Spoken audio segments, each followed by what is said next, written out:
Olivas going to the corner of the end zone. Nice grab there by Josh Jackson, and that's going to be a touchdown, El Dorado.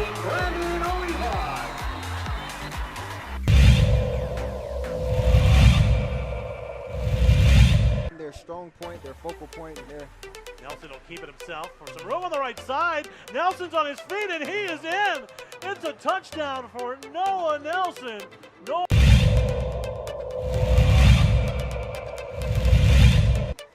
Sliding, they slid out of going out there.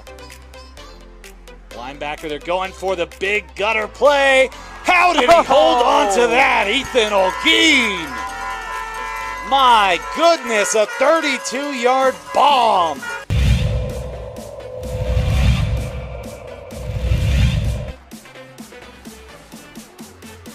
He's going to launch this one long, and it's a little bit short, but what a pull down. Fabian Trujillo.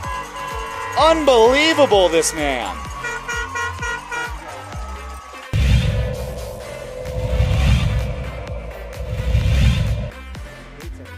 Dyer, back to pass. Pressure, gets out of it nicely. On the sideline, got an open man. It's Lambrana. Cheeto makes one miss.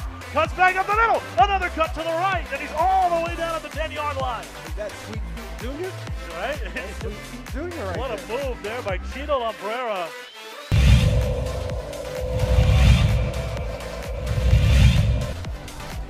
Second and 1, give it to Gallus. Once again, he evades one tackle, evades two. Breaking into the open, there's a block, bye-bye. And he breaks the last tackle to get through. Jack Gallus with the touchdown.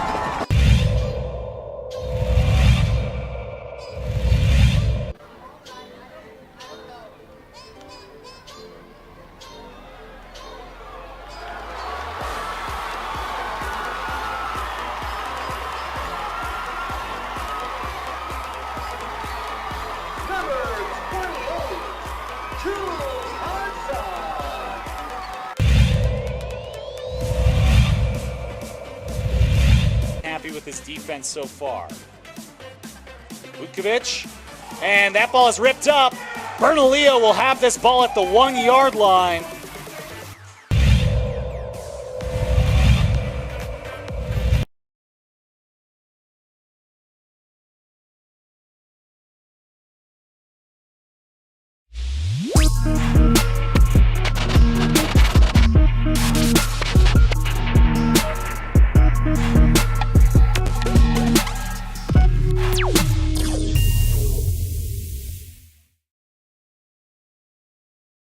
It's the OD and the AM with Jeff Symbieta and JJ Buck. I guess everything is bigger in Texas. That's what they always say, right? And so even when it's kind of not that big of a trade, it's that big of a trade, and 3 days later, people are still buzzing about it. Everywhere you listened yesterday, everywhere you watched sports talk, listened to opinions, all everybody was talking about was Jerry Jones, his rambling reaction to acquiring Trey Lance and what it means and what it doesn't mean, and everybody knows. And I guess everything is bigger in Texas. Good morning to you. Your football team, if you're a Cowboy fan, made a little bit of a trade over the weekend. They got a backup, maybe even a third-string quarterback. It's like, yeah, whatever. End of camp, people are moving pieces around. They got, but it's not just a third-string quarterback. It was the guy who was the first or the third overall pick in the draft 2 years ago for a fourth-round pick.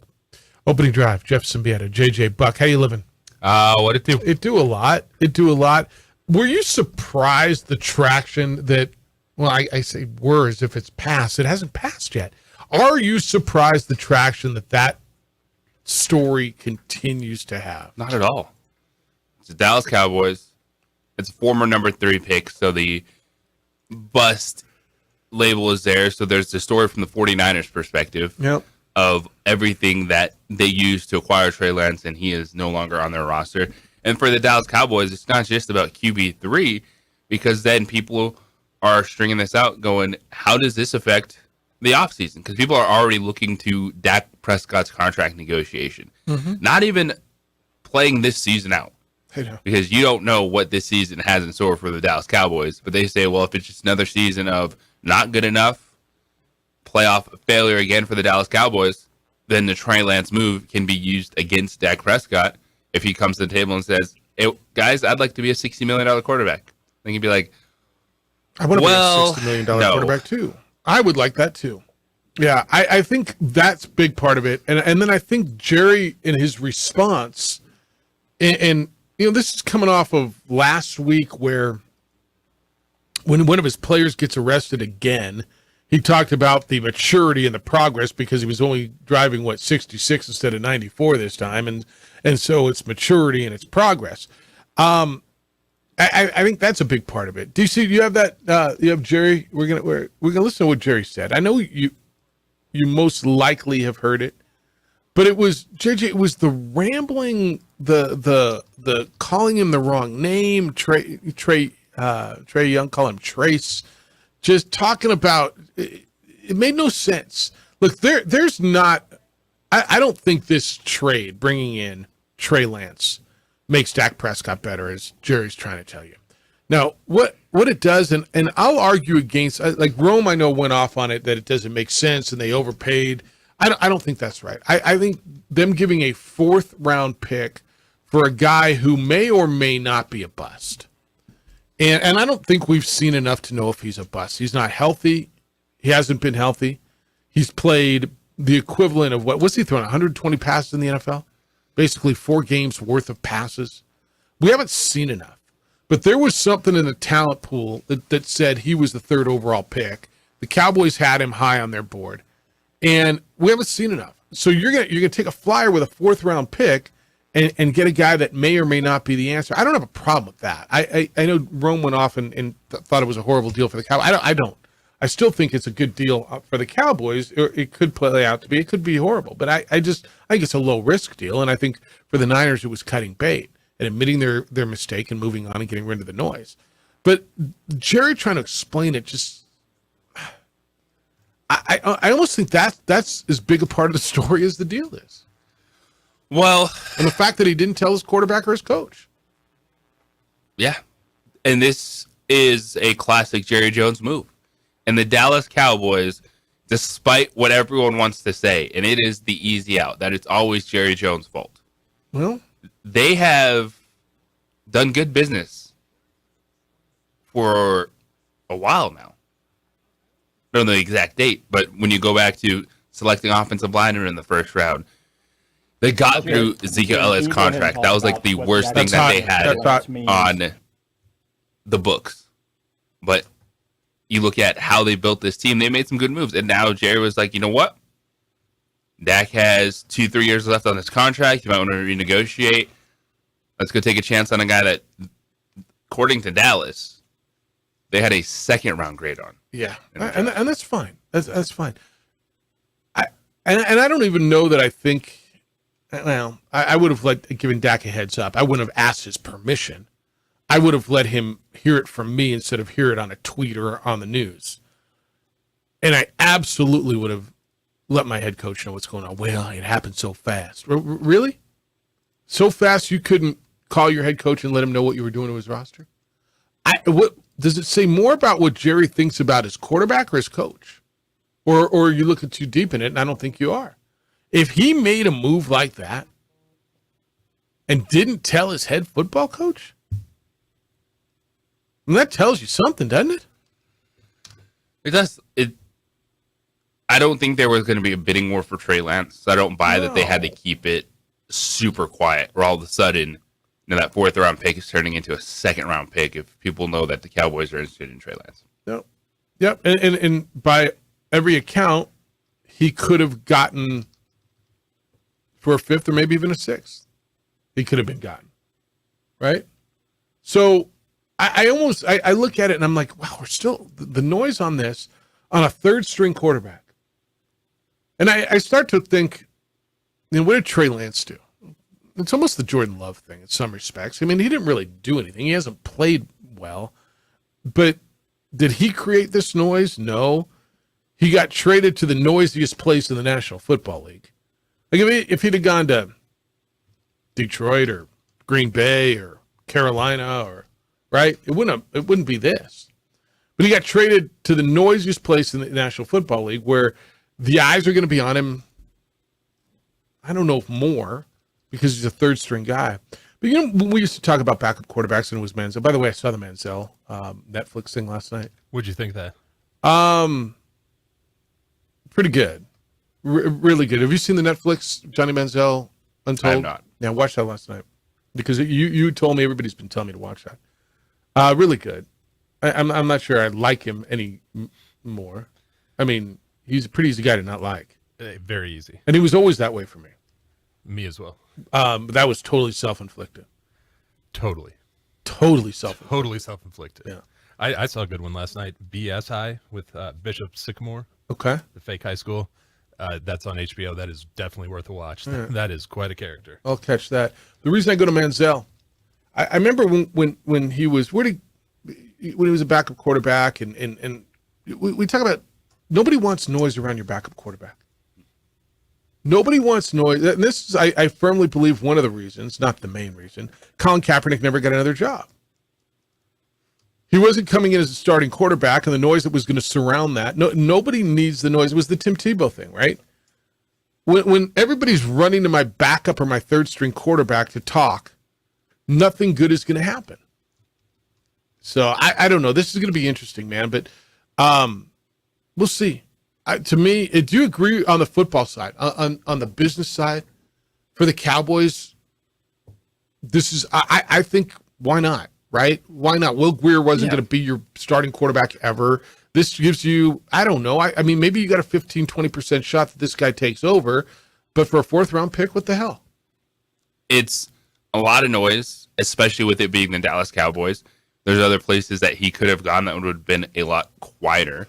It's because everything that is associated with the star is super polarizing. And right now, if there is any concern, if people are saying it's too noisy, it's too that, well, then Dak Prescott's not your guy. That's right. Like this. That's right. This has zero impact on Dak Prescott this season. It should. His mentality, the way he handles himself. Like, I'm not worried about Dak Prescott. This was a proactive move. Keeping your fingers crossed, as you said, it's a small percentage that he develops into something, because he's still a plus athlete at the quarterback position. But also, if it's just more of the same and the Dallas Cowboys are not able to advance in the postseason, then I also feel that the front office is going to use this as, well, we got this young kid here for a couple seasons. See what happens. Maybe we'll just turn the reins over to him, Dak, if you can't get it done. Let's see what happens and what we might be able to do with him. I agree with that. My issue, we'll hear from Jerry here in a little bit. My bigger issue is, what is he sending the message, not only to Dak Prescott, but to Mike McCarthy, his head football coach? It happened so quick, we didn't have time to tell him? Come on, man. Hey, Steven, call Mike and tell him what we're doing. Don't ask him, but I mean, Mike McCarthy's got to hear it on Twitter too? Or, I'm sorry, X? The X? Is it the X now? Or X? What do we X? Do we tweet anymore? X gonna give it to you. Yeah, whatever it is. All right, a ton to do for you today on a Tuesday as we go through game week for almost all college football team. Coming up next, New Mexico State Aggie football coach Jerry Kill's going to be with us. Aggies open the season on a 0-week loss, 41-30 at home to UMass last week. Looking forward to talking to Jerry about what he has seen since he looked at the tape. Does he feel his team got out-physicaled on the line of scrimmage? And was it an issue of them? Look, they're great underdogs. Do you have to learn how to play from ahead? Do you have to learn how to play as favorites? They got Western Illinois coming in there this week, and we'll talk to Jerry about that. So that's coming up next. New Mexico State football coach Jerry Kill coming off of the 41-30 season opening defeat at home to UMass. He is coming up next on the opening drive on 95.9 FM and AM 610, The Sports Animal, your home for Monday night, Thursday night, and Sunday night football.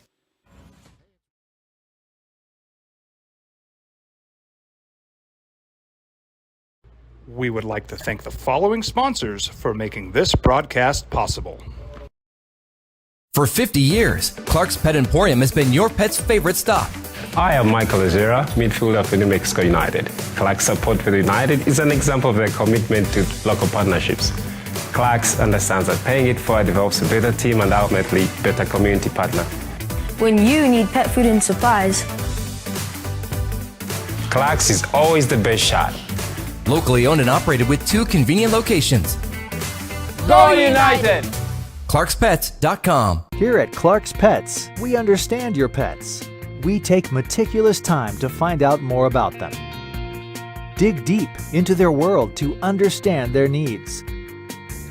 We do research for knowledge of each pet, so you can trust Clark's Pets to provide you the best products and service for your pets, because we work hard to understand all of their needs. Clark's Pet Emporium, your pet's second best friend.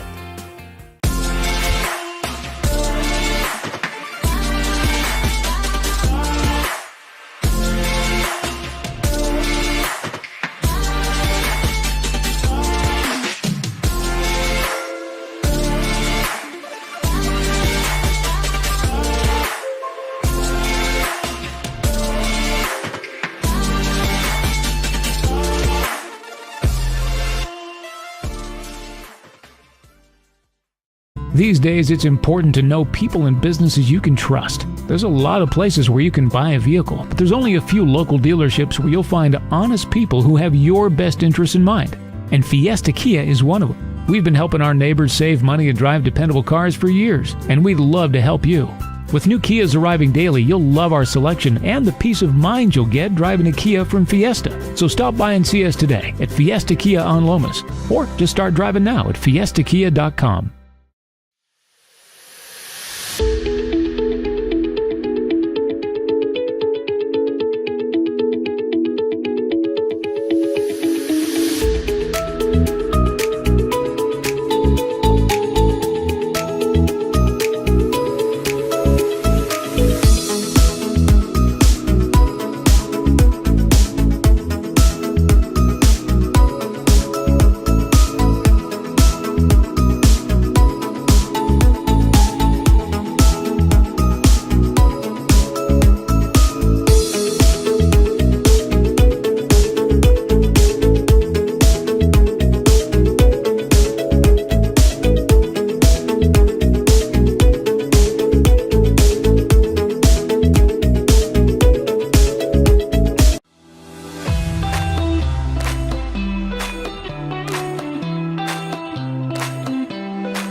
Burglary takes place in the United States approximately every 15 seconds. International Protective Service is your answer for commercial and residential security in all of Albuquerque. IPS will work with your monitoring for fast, reliable response times. You can rest easy knowing you, your family, or your company is watched over by International Protective Service. Call International Protective Service today.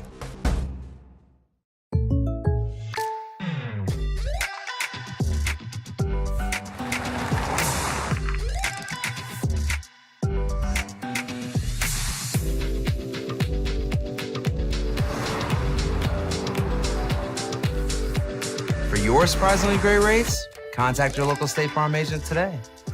If you want the real deal, call State Farm agent Marty Size in Albuquerque today. Like a good neighbor, State Farm is there. Don't sacrifice quality and flavor when you're in a hurry. Golden Pride offers ribs, fried chicken, red and green chili breakfast burritos, and frontier sweet rolls. 4 great locations, or visit us online at goldenprideabq.com. Golden Pride Barbecue Chicken and Ribs are proud supporters of ProView Sports. Young driver, this one. Hard to get her out. She'd been drinking. This one, both of them, gone. They'd been drinking, and he drove clear off the road.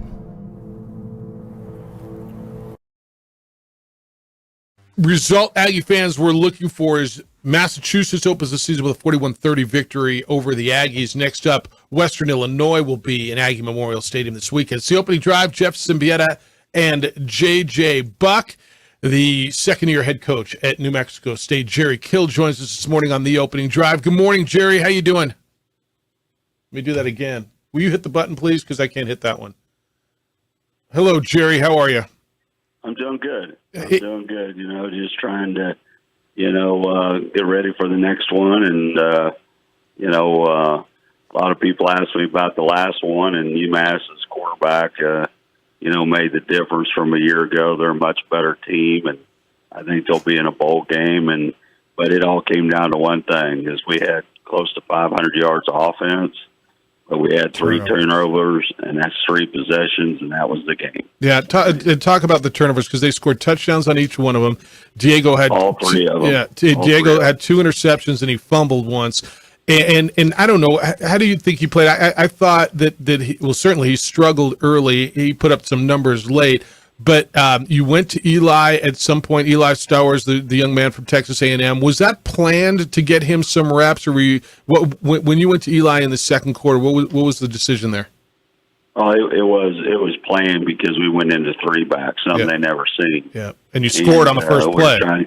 Trying to get something going, and we got the ball pitched to Amonte, and Amonte he runs 23 miles per hour. That's what our deal, so he can run, and he got it over with. And I thought Eli did a really good job operating the option game and things. We probably, in my opinion, should have gone back to that a little more in the second half. But, it's one of those deals where every time that we had something good happen, they came back. And it really came down to this. Watch the film. Yeah, 500 yards offense. That's only the second time since I've been here we had that many. We had some mistakes in the secondary and defense, which we didn't have a year ago, which, it surprised me a little bit, even though we got some new people there. I still was surprised a little bit by that. I thought we played well up front, but secondary, we got to get better. And in the first quarter, we got to get better, but, we gave, like I said, 3 turnovers and three opportunities to score on our part. And they scored on each one of them. Yeah. And then we had a big clipping penalty right at the start of the game where we would have been on the 50. So we made mistakes. They didn't. They played pretty much a perfect game and what they needed to do to win. And, Don's a good coach, and he'll have them in a bowl game. And, we shouldn't, like I said, they played the perfect game, and we didn't. And that's the difference. Jerry Kills, New Mexico State's football coach. How do you think your defensive front played? I thought there were times when they needed short yardage. Their offensive line, I thought, was really physical with your defensive front. Yeah, I think our defensive line played pretty good, actually. Yeah. I think we're better up front than we were a year ago. I think UMass is better than what they were a year ago. I think we're 2 teams about the same and trying to do the same thing. We got them last year. They got us this year. I still think, we're going to get prejudged on the first game. I'll get prejudged. I don't know what I'm doing and all those kind of things as you do as a football coach. But I still think we got a chance to have a pretty good football team because, we're going to make some changes that we need to make and get the best players on the field. And we didn't know about a lot of our players. We had 6 seniors. And I feel, we came out to practice on Sunday. They had a rough Saturday after the game. Wasn't pleasant with me. I think that, we got a lot of things correct, but, all our games are going to be like that. UMass going to be tight. You're going to get into all the games, and you look, in our conference and Conference USA, which matters, is they're all going to be that way. They're going to be close, and you're going to have to not make mistakes. And we, like I said, you take 3 turnovers out of the game, we win the game. And Diego's got to play better, and he knows that. Yeah. Jerry, when you look at Diego as you grade the game, was it miscommunication? Was it timing issues on the turnovers? What did you see in those situations? Try and do too much. Just be who you are and don't do too much. You know, we got too many good players around us. Just don't do too much. And he tried to do way too much. And we don't have to do that. A year ago, early in the year, we had to do that. This year, we don't. We got too many weapons on offense, and we don't have to. He doesn't have to do all that. Just be who you are, and and take what the defense gives you. And I think towards the second half, our offense showed what the capability, what they could do. Like I said, we hadn't had 500 yards one time since I've been here. So, again, we're still building a team. I think people, we went 7-6 and we played one game, but we're still, we're in the process of building a program that hadn't won in years and years and years and years, back to back. And we're certainly not going to give up on our football team because, before it's all over, as long as we stay injury free, we'll be all right. Jerry Kill, New Mexico State's football coach, is with us on the opening drive on the Sports Animal. Well, Jerry, coaches always talk about the jump that you're able to have from week 1 to week 2, that you finally play a football game, and you're talking about just the secondary, trying to clean things up. What do players go through when they finally have that game under their belt and different things to look at when it comes to cleaning up what they need to do? Well, you just go back. We practiced Sunday, and we went through every error we made, every single error. Showed them why, what, so forth. And, Miles Rouser, who we recruited, is going to be a hell of a player, but he just, he's only been here for 3 weeks. He's got to learn what to do. We got to get him on the field. And we had, a lot of people don't know, we lost our, I dismissed the best defensive player on the defensive football team. We had to make a lot of adjustments on defense because of it, because of breaking team rules. And I'm not, me, I'm not going to put up with any crap. So I dismissed him, but he's our best player. John Huggins, he's our best player on defense. And we dismissed him on Thursday. We didn't have no time to get somebody really ready to play there, and we started a true freshman.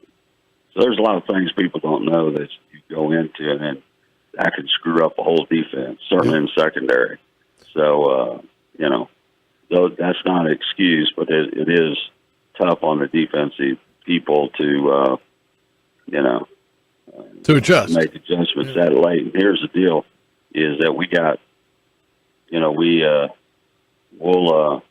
got to get turnovers. They cost 3 and we didn't get any, so that's an issue. Jerry, is there something to be said about learning how to play from ahead? You guys were great with a chip on your shoulder, playing as underdogs. They had a lot of time to hear how good they were. They saw that they were favorites. It's been a while probably since this club has played as a favorite. Is that a mindset thing, or is that just had nothing to do with the start and how you played on Saturday? I don't think it had anything to do with it. I think that, I got to do a better job coaching. Coaches got to do a better job coaching. We need to play better. I mean, that's what it comes down to. But, again, I don't think you got to give UMass some credit. Yep. Nobody wants to do that. Yep. Don could coach football, and he went out and recruited a quarterback. He went out and got some people, through the portal and things of that nature, made his ball club better. We have too, and again, it was 2 teams that, you take that game and we don't turn the ball over 3 times. That game's a whole different ball game, period. I was talking to someone in your administration before the game, and they said, well, I don't know, UMass is better. I said, yeah, they're better. They got scholarships. Their coaches getting paid. They got a video room. They got a weight room. They got the portal. Yeah, they're better. And you're better too. That's just how it's going to be. And obviously getting a quarterback from Clemson like that made them a lot better. Just a few more minutes with Jerry Kill, New Mexico State's football coach. You mentioned the second half offense, and you opened it up a little. I think I looked at the stats at one point in the third quarter, and Diego was like 3 for 5 throwing. He ended up 16 for 27. Is there a reason you didn't throw the ball as much in the first half? Because he had a couple of deep throws in the second half, and you did open it up in the second half. Well, the problem was we only had 9 plays in the first quarter. Yeah. And that's the other thing. You can't get off to a slow start like that. Your 9 plays is not a whole lot you can do. And I agree that I want to throw the ball more than 5 times if you got it in half. But we didn't have it a lot. But still, we got to go. That's why I said we got to do better job coaching, because we didn't know that Hudson was going to be that type of player. Even in practice is different than the game, but Hudson could go make plays. He's got to be on the field. We can get some length on the field. We go vertical. There's things we found out. And again, this is our second year, and we've turned the roster, quite a bit over. But it's going to, I know where we're at, and a lot of other people don't know where we're at, and we'll be fine. And New Mexico State hasn't really have been in this position a long time. And here's the thing: is that we got a lot of football to be played, and we were 1-5 last year to start. So, and we're a better team right now than we were a year ago. And we are, but our quarterback didn't play as well. It comes down to great defense and your quarterback. And we got to play a little bit better defense, and we got to play better quarterback, and Diego knows that. And, the big thing is, and we got to find a line. I mean, we had our Eli, he played receiver. He played. Yeah, you had him out there. Yeah, we had to do some things. We did need to do a little more with him. He played receiver. He do a lot of things.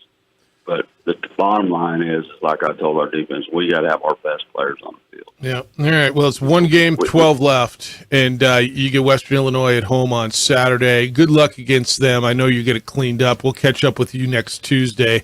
Good seeing you down there last week. Yep. I thought the atmosphere was good. Yeah, and we'll catch up with you next week, Jerry. Thanks for the time, as always. Yep. Bye. See you. Jerry Kill, the football coach. I'm going to ask you to dump that because that button's still struggling. I think he's right. It's one game, right?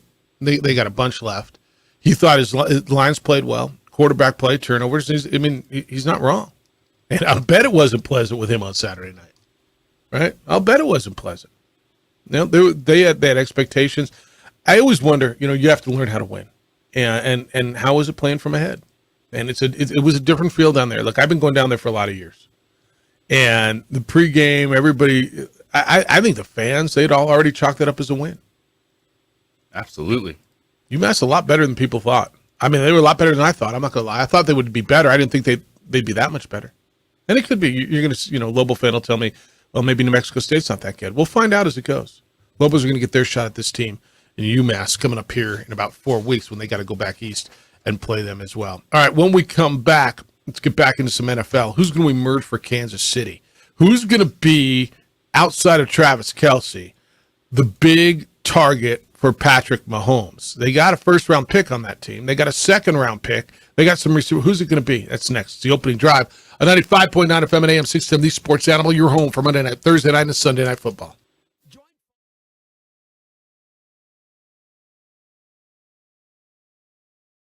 We would like to thank the following sponsors for making this broadcast possible.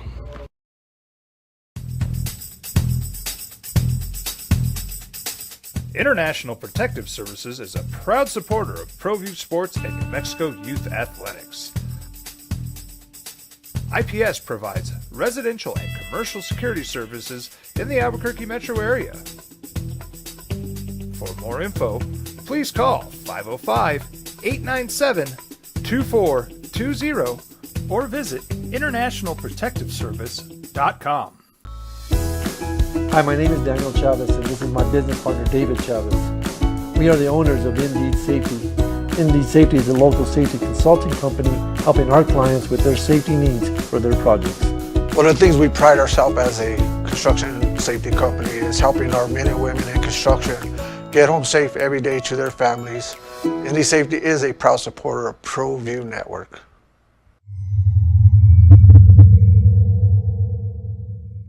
Don't sacrifice quality and flavor when you're in a hurry. Golden Pride offers ribs, fried chicken, red and green chili breakfast burritos, and Frontier Sweet Rolls. 4 great locations, or visit us online at goldenprideabq.com. Golden Pride Barbecue Chicken and Ribs are proud supporters of ProView Sports.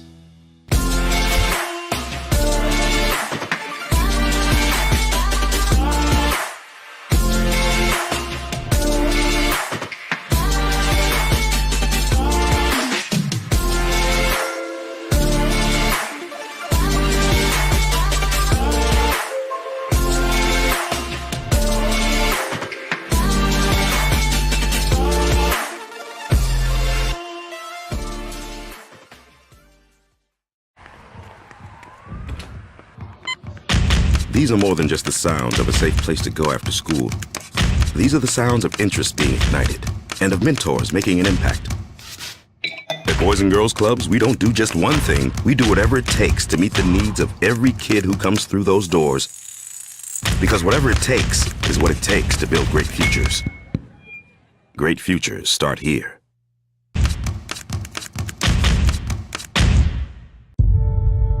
We fight the battles no one hears about. We drop into the middle of firefights to rescue others.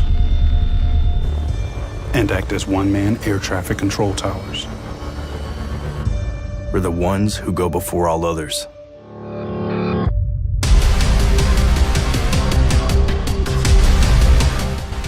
U.S. Air Force Special Warfare are proud supporters of ProView Sports.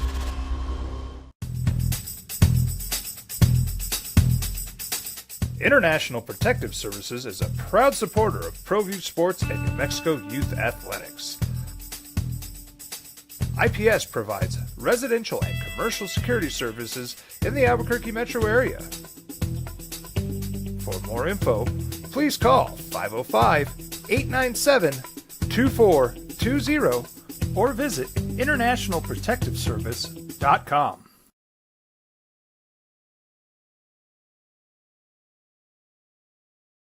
We would like to thank the following sponsors for making this broadcast possible. We fight the battles no one hears about. We drop into the middle of firefights to rescue others.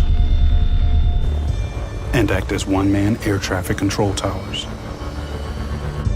We're the ones who go before all others.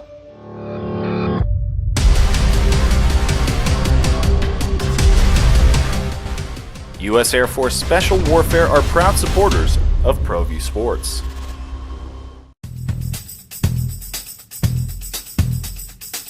International Protective Services is a proud supporter of ProView Sports and New Mexico Youth Athletics. IPS provides. There was a lot of meat in what Jerry Kill had to say. You're on the text line at 505-246-0610. Says, God damn. He's more of a spin doctor than even Danny Gonzalez. Amazing. What do you expect a coach to say in that? Unacceptable. He said he said our quarterback didn't play well enough. We turned the ball over too many times. He's not wrong. They have 470 yards offense, almost 500 yards. What did he spin in there that you thought that was spin that wasn't true? What should I mean? He's pretty honest with you now. He said I was hard on him on Saturday night. We went over every mistake on Sunday. And John Huggins, the safety that transferred from Jackson State, played at Florida as well. That he dismissed as he said, you know me, I'm not going to put up with any crap. I don't know. Did you think that was a spin interview? Well, I mean, he's not going to come in and tell you the season's over. He acknowledged Diego Pavia was doing too much. Yeah. Secondary mistakes. That's just what happened in the game. Yeah. I can add on that how disappointing it was because we talked about it a lot yesterday. 41 points at home to UMass. I don't care if they're better. You were supposed to be better. Yeah. You were ahead of where they were last year.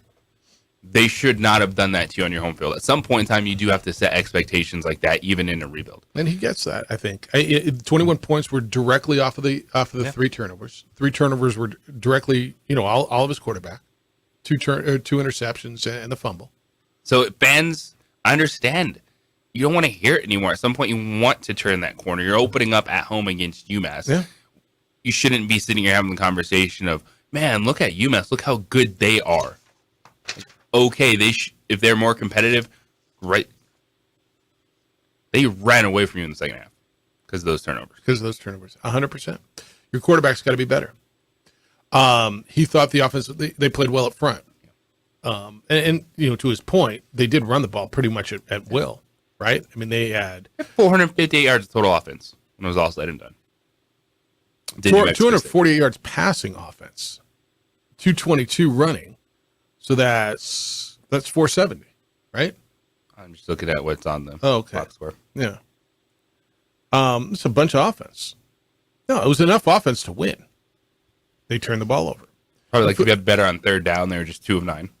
Okay. What was UMass on third down? 4 of 12. Okay, not that great. I thought that would have been better. All right, NFL. It's kind of lull week in the NFL. Cuts yesterday. So I was watching the cuts yesterday, and I want to get into this Kansas City thing, but I was watching the Steelers, and I did not see Jordan Byrd. Did Jordan Byrd make that team? Still to be determined. He got until this afternoon. So you're going from 90 to 53. And they got a long list of cuts. A long list of cuts. And I didn't see him on. Okay, so we're not. What's the deadline today? Like 1 o'clock or something? Something along those lines? Where they've got to have everything, their roster's down to 53. And guys are finding new homes, and some guys you're seeing being signed elsewhere, getting cut off one roster and landing on another. So, it's 4 o'clock Eastern time today. So 2 o'clock our time is the deadline today. All right, who's the guy in Kansas City? So they've got Kadarius Toney is there. Do you trust he's the guy? I think when they got him, a first-round pick that was with the Giants that didn't play a lot because of injuries, I think they thought that he was going to somewhat roll into that Tyreek Hill role. Marquez Valdes-Scantling is steady. Sky Moore from last year, Rashee Rice. Who's his go-to guy after Travis Kelce? That is to be determined. Now, the one thing with Patrick Mahomes is he's going to make anyone look good in that offense. You saw last year, he still scored a ton of points. They still are very explosive. Kadarius Toney, can't count on him. He's not on the field. You saw him make an impact when he did play. And so this is going to be a lot more of just the magician that Patrick Mahomes is.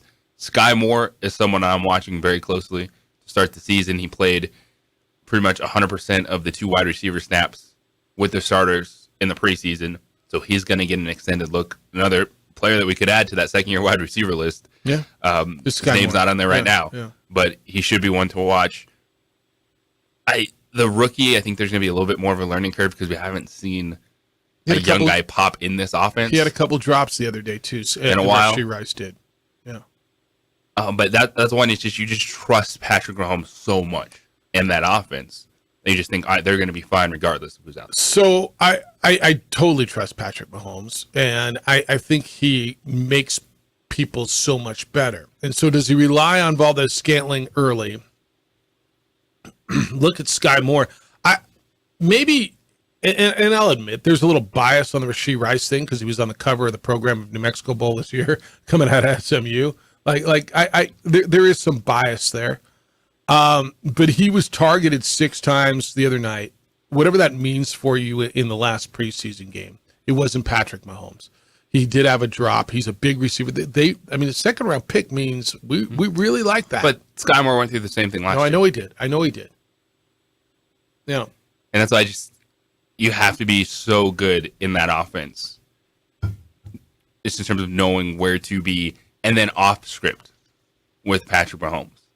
I think they'll be fine, but I do think that if Kadarius Toney isn't out there, they do lack some of that explosiveness just in terms of who can take off and have one of those big plays. And you're just still leaning on another gigantic season from Travis Kelce because he is always. There's no reason to not think he's going to be Travis Kelce, right? Oh, none. Yes. And now he's in a lot of commercials too.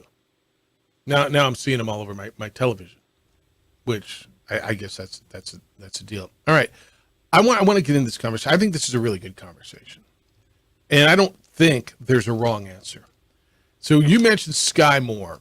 And when we come back, we're going to get into a conversation about second-year receivers.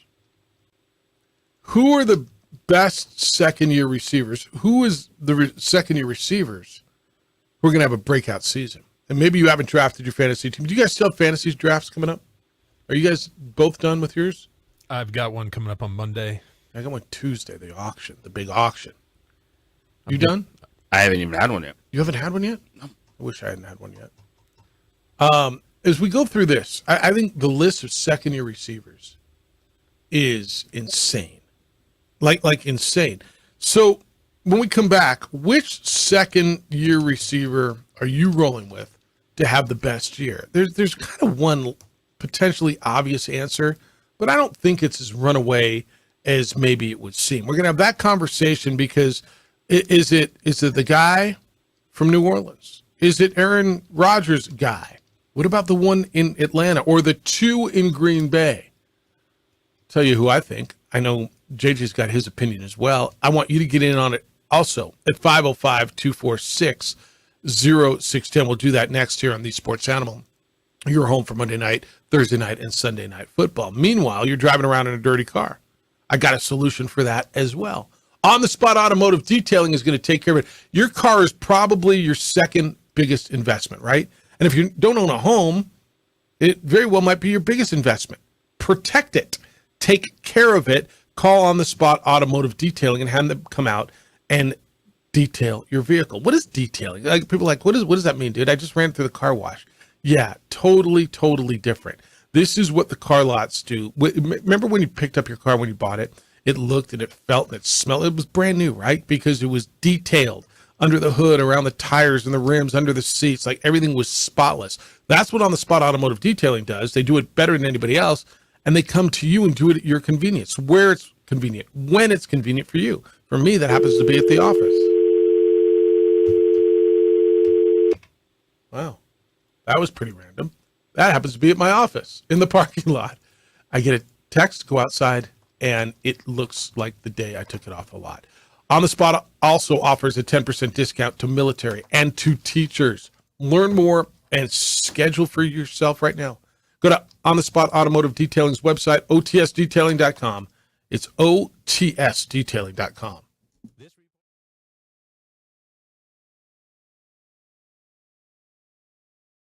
We would like to thank the following sponsors for making this broadcast possible. We fight the battles no one hears about. We drop into the middle of firefights to rescue others. And act as one-man air traffic control towers. We're the ones who go before all others.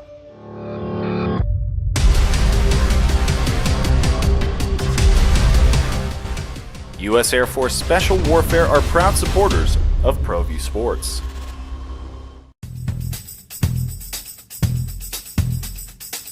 International Protective Services is a proud supporter of ProView Sports and New Mexico Youth Athletics.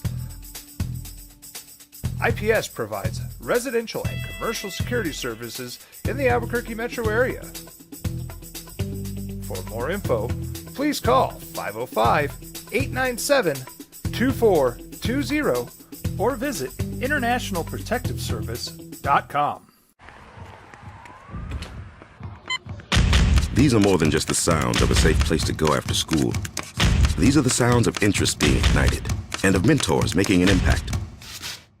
At Boys and Girls Clubs, we don't do just one thing. We do whatever it takes to meet the needs of every kid who comes through those doors. Because whatever it takes is what it takes to build great futures. Great futures start here.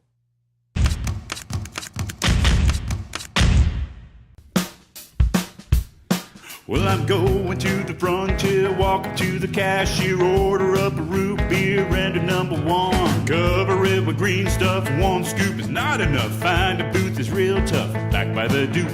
Meet my family, meet my friends in the quirkiest restaurant I have ever been. All of Albuquerque's favorite spot, it's the Frontier Restaurant. The Frontier Restaurant is a proud supporter of ProView Networks. Don't sacrifice quality and flavor when you're in a hurry. Golden Pride offers ribs, fried chicken, red and green chili breakfast burritos, and Frontier sweet rolls. 4 great locations, or visit us online at goldenprideabq.com. Golden Pride Barbecue Chicken and Ribs are proud supporters of ProView Sports.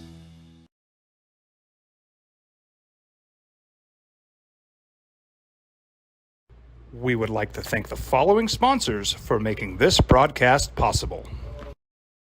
ProView Networks would like to thank the following sponsors for making this broadcast possible. Hans Whitler Automotive, German car maintenance and repair in Albuquerque, New Mexico. Call 505-294-7684 or visit HansWhitlerAuto.com.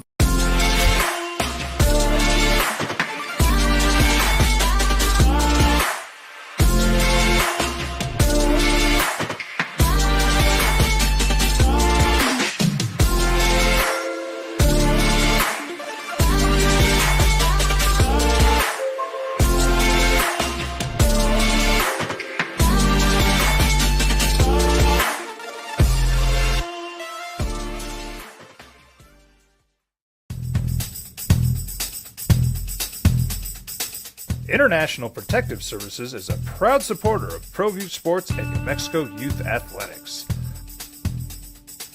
IPS provides residential and commercial security services in the Albuquerque metro area. For more info, please call 505-897-2420 or visit internationalprotectiveservice.com.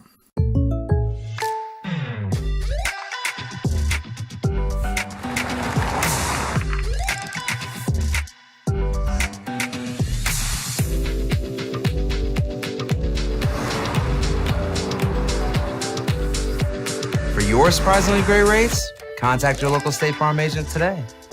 If you want the real deal, call State Farm agent Marty Size in Albuquerque today. Like a good neighbor, State Farm is there.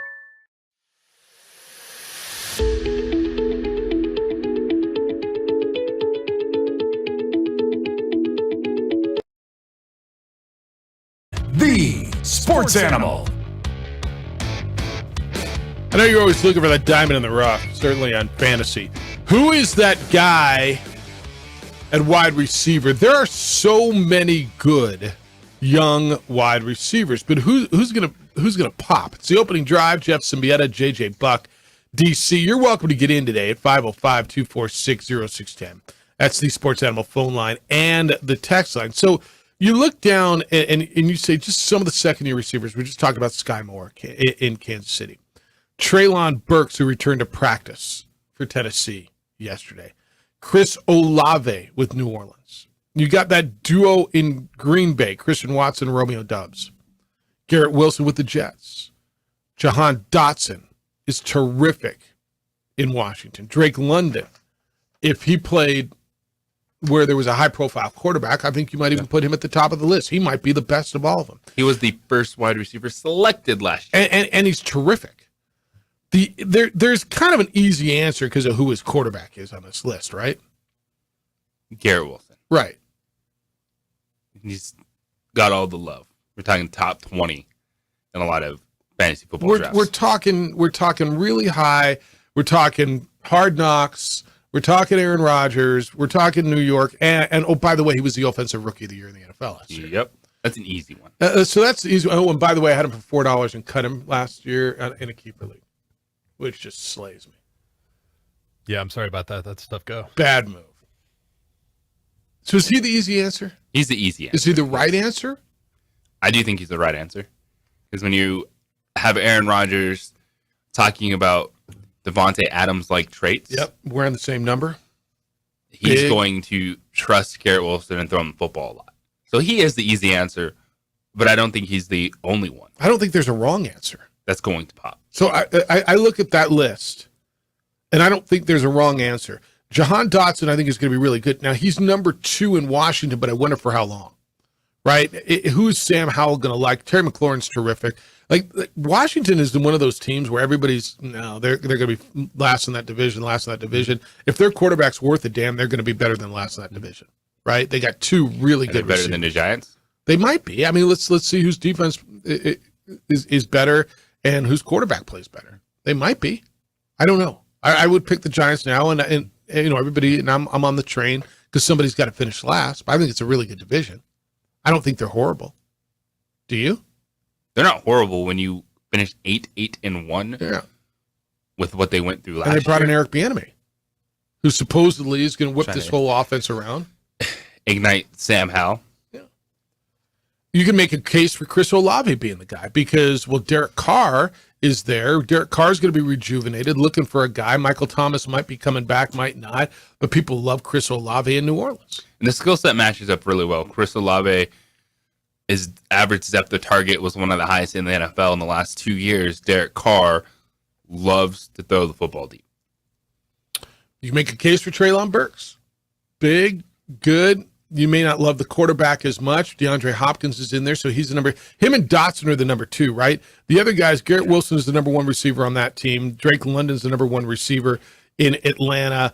I mean, Watson and Dobbs would be 1 and 2 in Green Bay. Olave's the number 1 receiver in I think New Orleans. Drake London is as talented as any of these players, but based on opportunity and offense, would come in potentially last in stats. Because the one thing with Tennessee, even last year, they manufactured touches for Treylon Burks. And that's something you also have to look at, is just getting the ball into the hands of your playmakers. And Atlanta surprisingly has a ton of options. But you're focusing on Bijan Robinson, Tyler Edgier, Cordero Patterson, in that run game, Arthur Smith, because Arthur Smith came from Tennessee. And what did they do in Tennessee? Derrick Henry, over and over and over. And so I just think it's just limited touches for Drake London, who's good enough. But didn't Atlanta throw the ball the least amount of times to anybody in the NFL last year? I believe that's right. Now, and it was Marcus Mariota for so long that they didn't feel right. Now it's Desmond Ridder. I got to believe they'll open it up a little bit. But to your point, they just went out and spent a top 10 pick on a running back. Arthur Smith, their head coach, likes to run the football. And so maybe Treylon Burks isn't the answer there. I just don't know that there's a wrong answer in that group. I go through it. The bottom 3 pass offenses in the NFL last season. Yeah. Dead last, Chicago Bears. Okay. The Atlanta Falcons. So Chicago threw for 130 yards a game. Okay. Does it say attempts? Crazy. In 377 attempts. What about Atlanta? Atlanta threw for 158 yards. They're second to last. How many attempts? And 415 attempts. So they were second to last. And then third to last, Tennessee Titans. 456 attempts. No, it all plays out. And by the way, where did those 3 teams end up? In the standings, right? I mean, you got to throw the football. Look, everybody says you got to run it, and you're right. You've got to establish a run. You've got to be able to run. But in today's National Football League, you better be able to throw the football around. And that means you better have somebody catch the football. That's why I love. So what's the answer here? The Ravens and Giants were the only good teams in the bottom 10 in passing offense. The Ravens are always that way. I think that's going to be a little different this year. So what's the answer? Which second-year wide receiver are you rolling with? You put Watson and Dobbs together in Green Bay. Olave, Garrett Wilson. If you're going outside of the obvious, I think Olave. Okay. I'm going to go with the duo with Watson and Dobbs. I have 2 big guys who can go get it at the goal line. And I think Watson can have a great year. I really think Christian Watson can have a great How about that offense? Mountain West quarterback, Mountain West receiver, FCS receiver, Green Bay Packers. Then there's the other side of it. Colt McCoy was going to be the quarterback while Kyler Murray was, rehabbing, coming back for Arizona. Well, Colt McCoy won't be the quarterback. Why? He gone. Do you know who is the quarterback there? If you do, let me know. I'll give you the 2 options and what that means they're doing in Arizona. Hello, Caleb. It's the opening drive on 95.9 FM and AM 610, the Sports Animal, your home for Monday night, Thursday night, and Sunday night football.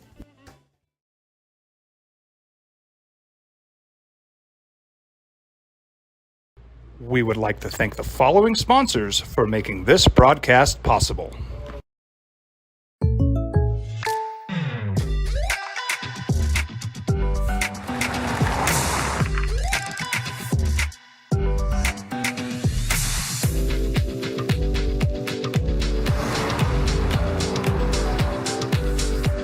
For your surprisingly great rates, contact your local State Farm agent today. If you want the real deal, call State Farm agent Marty Size in Albuquerque today. Like a good neighbor, State Farm is there. Hi, my name is Daniel Chavez, and this is my business partner, David Chavez. We are the owners of Indeed Safety. Indeed Safety is a local safety consulting company helping our clients with their safety needs for their projects. One of the things we pride ourselves as a construction safety company is helping our men and women in construction get home safe every day to their families. Indeed Safety is a proud supporter of ProView Network.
Networks would like to thank the following sponsors for making this broadcast possible. Hans Whitler Automotive, German car maintenance and repair in Albuquerque, New Mexico.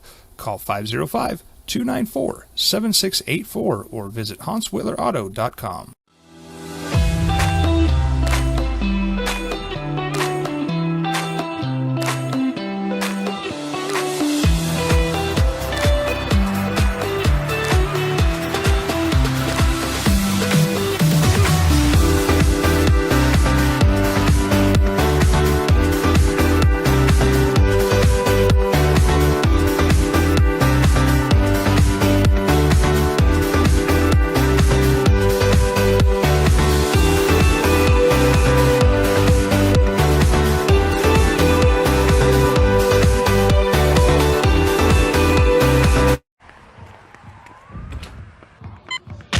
These are more than just the sounds of a safe place to go after school.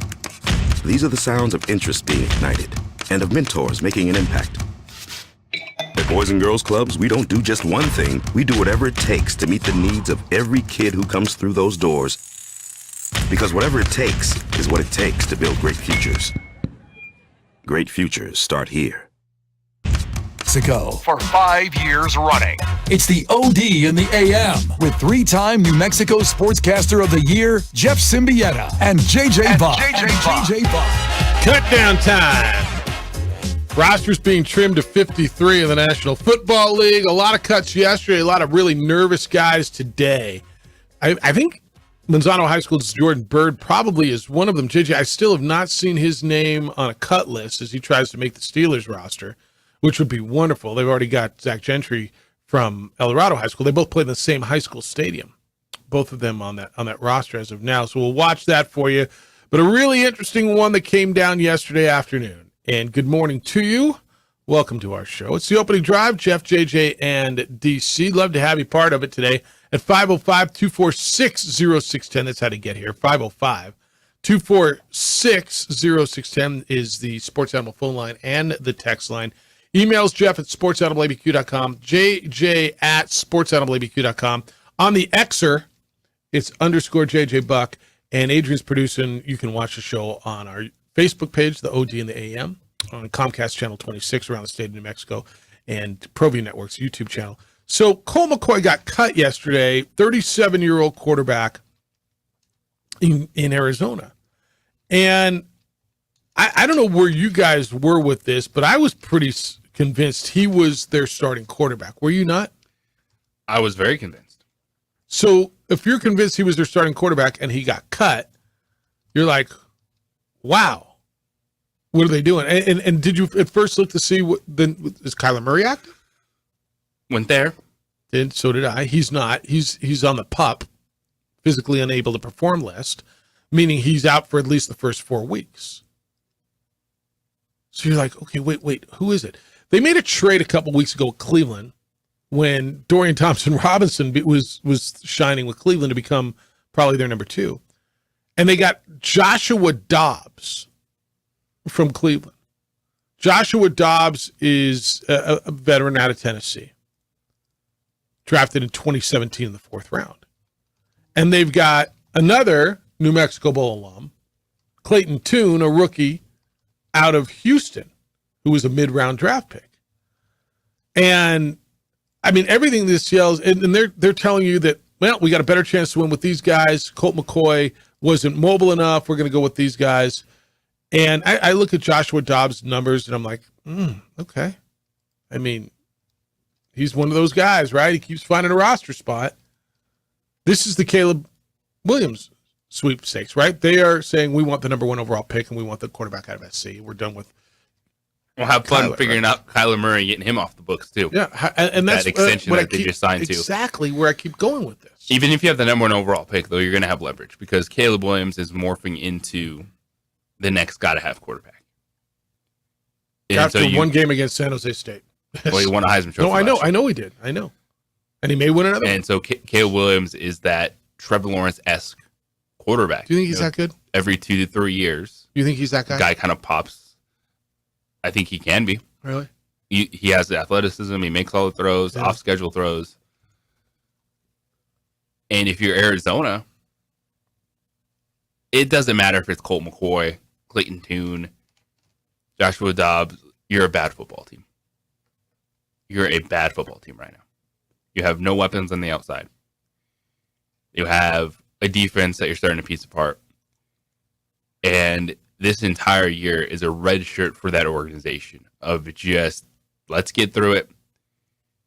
If we get the number 1 overall pick, then you get to spend a couple months asking yourself, is Caleb Williams better than Kyler Murray? And if he is, you figure out what to do with Kyler Murray. So your number 1 receiver is Hollywood Brown, who should be a 2 or a 3, right? That is correct.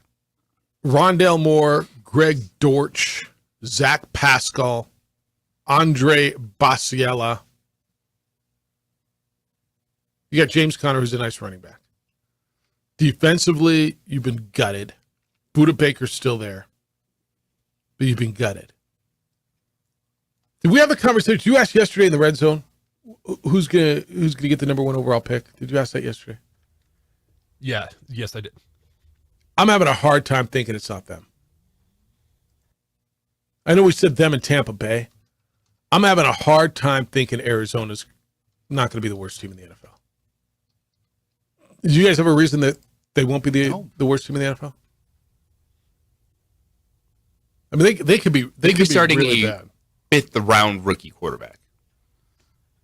Well, and how many are starting a 6th round? Okay, but how many times are we going to ask that? Like, you never know. Look at this. They're starting this guy. They're starting that. Like, all of these guys are not going to work that are drafted in the 5th, 6th, 7th round. No, they're not all going to work. I mean, will some of them? Especially a team that just doesn't have any talent. That I think is maybe as big of an issue as who they're starting at quarterback. Like yes, because Atlanta's starting a 3rd round, 2nd round guy. I'm sorry, 3rd round, 2nd year guy. Right?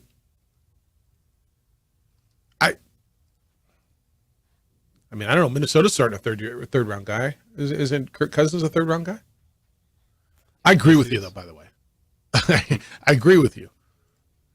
I guess I'm over the label a little bit because I'm watching quarterbacks develop out of different rounds now. Russell Wilson had a pretty good career as a 3rd round guy.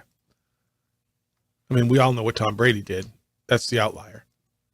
Brock Purdy was the last guy in the draft.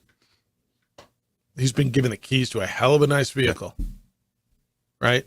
But we made the point yesterday, the vast majority of quarterbacks in the NFL are first-round guys. I mean, the vast majority. But I can't remember a time. So Washington's starting a fifth-round guy, right? San Francisco's starting a sixth-round guy. How many rounds are there in the draft? Seven? Last pick. So they're starting a seventh-round guy. If Clayton Tune starts, he's a fifth-round pick. Seattle or the Broncos are starting a third-round pick. Desmond Ridder, did I just tell you third or fifth round? What did I tell you? Third. Pick. Kirk Cousins a third. They're damn. What are there? 5 or 6 or 7 guys that were third round or later? Doesn't happen very much. Kirk was a fourth-round pick. Kirk was in the fourth. It's even better.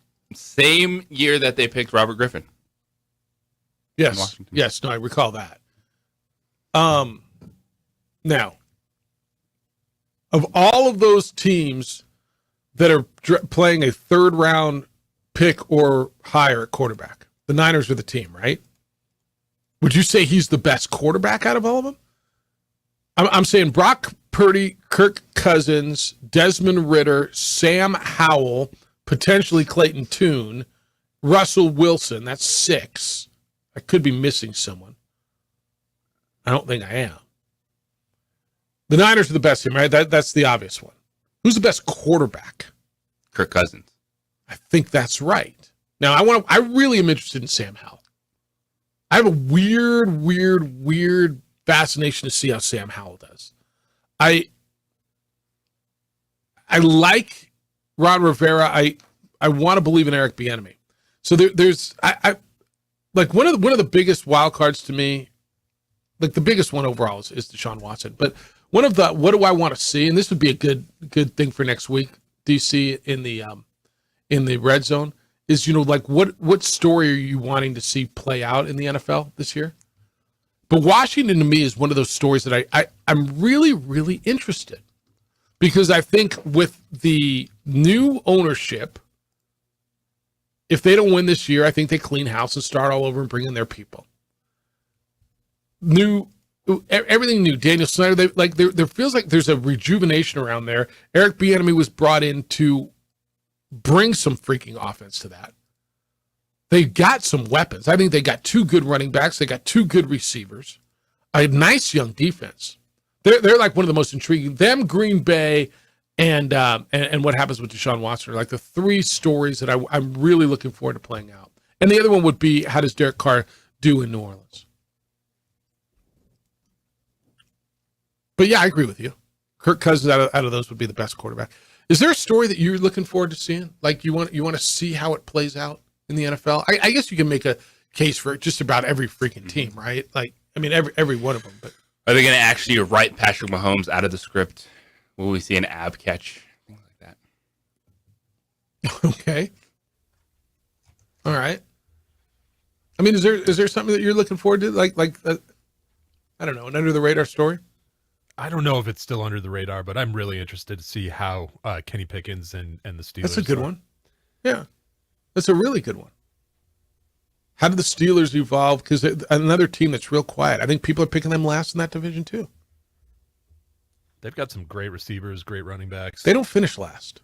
They don't finish last either. They've got excellent coach. It'll be really interesting to see how they evolve over the year. I think you can make a really intriguing argument for I want to see how, and almost every team. Does Kellen Moore get the Chargers over the hump? Right?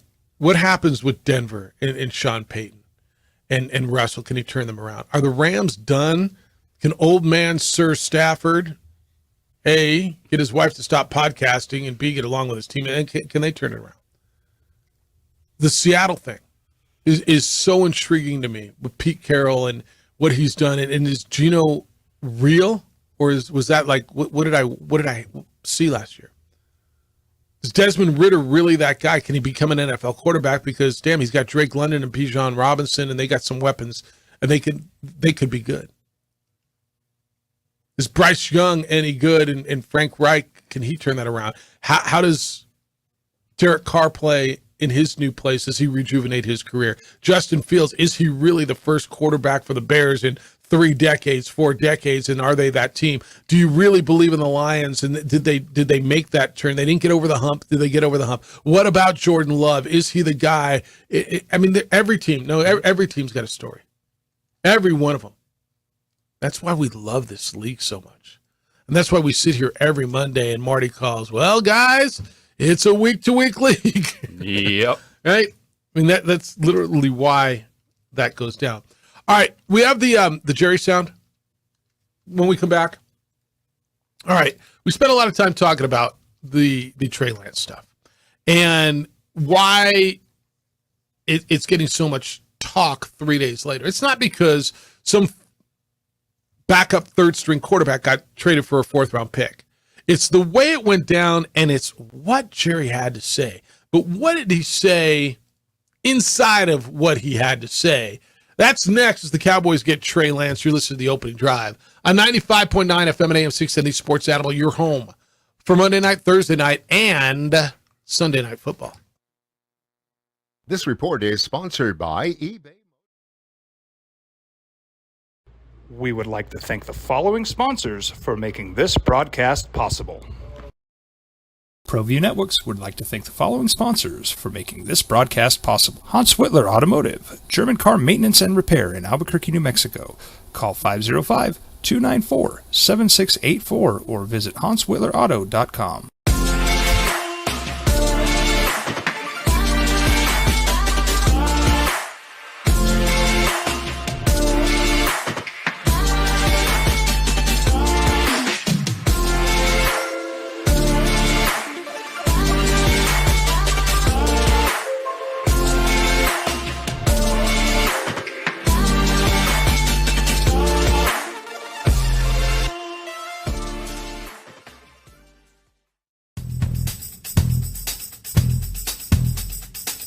International Protective Services is a proud supporter of ProView Sports and New Mexico Youth Athletics.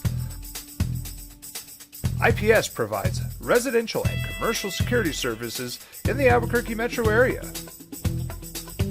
For more info, please call 505-897-2420 or visit internationalprotectiveservice.com.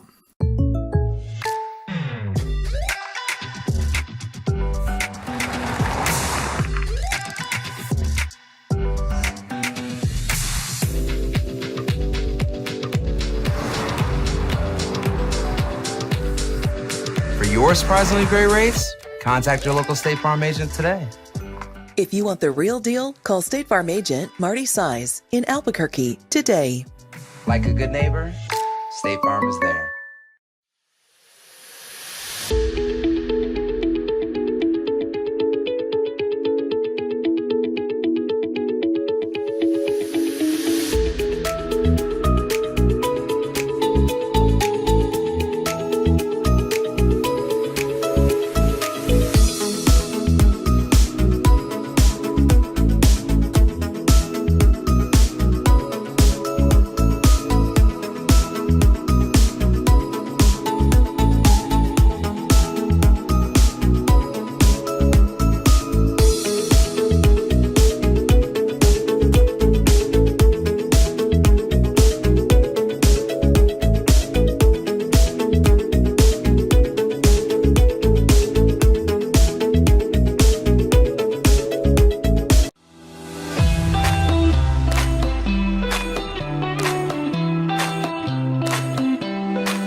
ProView Networks would like to thank the following sponsors for making this broadcast possible. Hans Whitler Automotive, German car maintenance and repair in Albuquerque, New Mexico. Call 505-294-7684 or visit hanswhitlerauto.com. We fight the battles no one hears about. We drop into the middle of firefights to rescue others. And act as one-man air traffic control towers. We're the ones who go before all others.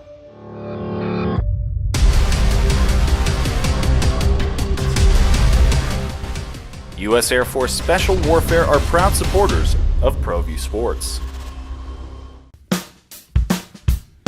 Well, I'm going to the frontier, walk up to the cashier, order up a root beer and a number one. Cover it with green stuff, one scoop is not enough. Find a booth is real tough, back by the Duke. Meet my family, meet my friends in the quirkiest restaurant I have ever been. All of Albuquerque's favorite spot, it's the Frontier Restaurant. The Frontier Restaurant is a proud supporter of ProView Networks.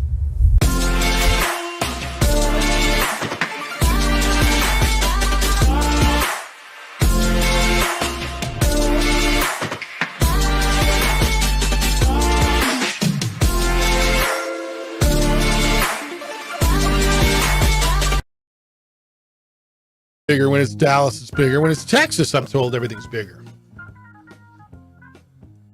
Cowboys got a second, or is he third? He's got to be their third string quarterback right now, right? Cooper Rush's got to be number 2. So the Cowboys got a third string quarterback, traded a 4th round pick.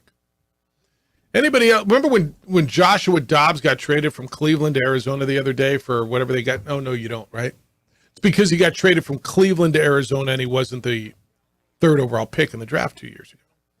But because this is Dallas and, well, he is the 3rd player selected in the draft 2 years ago, it's a big deal.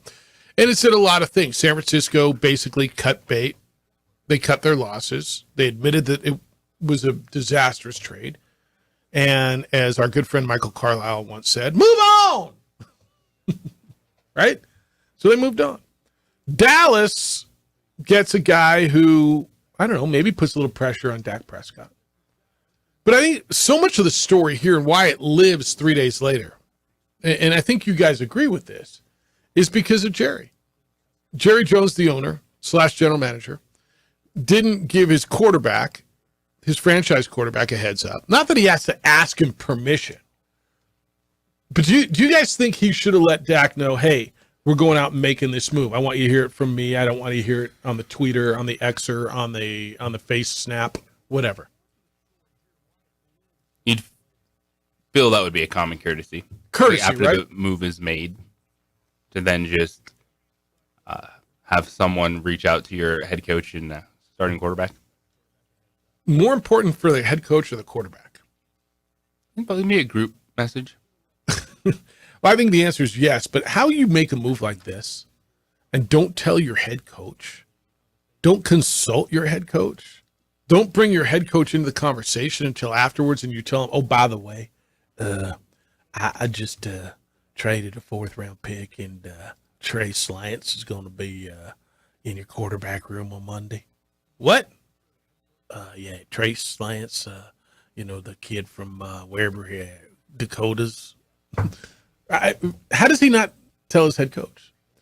All right, what's even more crazy and why this is still being talked about so much 3 days later is this ramble that you're going to hear. This is Jerry Jones talking about just what?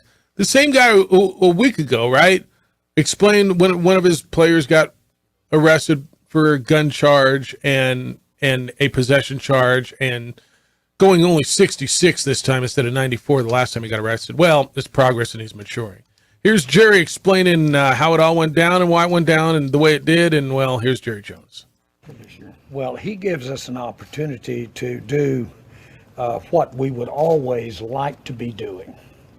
It would be ideal. Which is what? With Dak to have a young, prospective, developing quarterback that could just be in the room,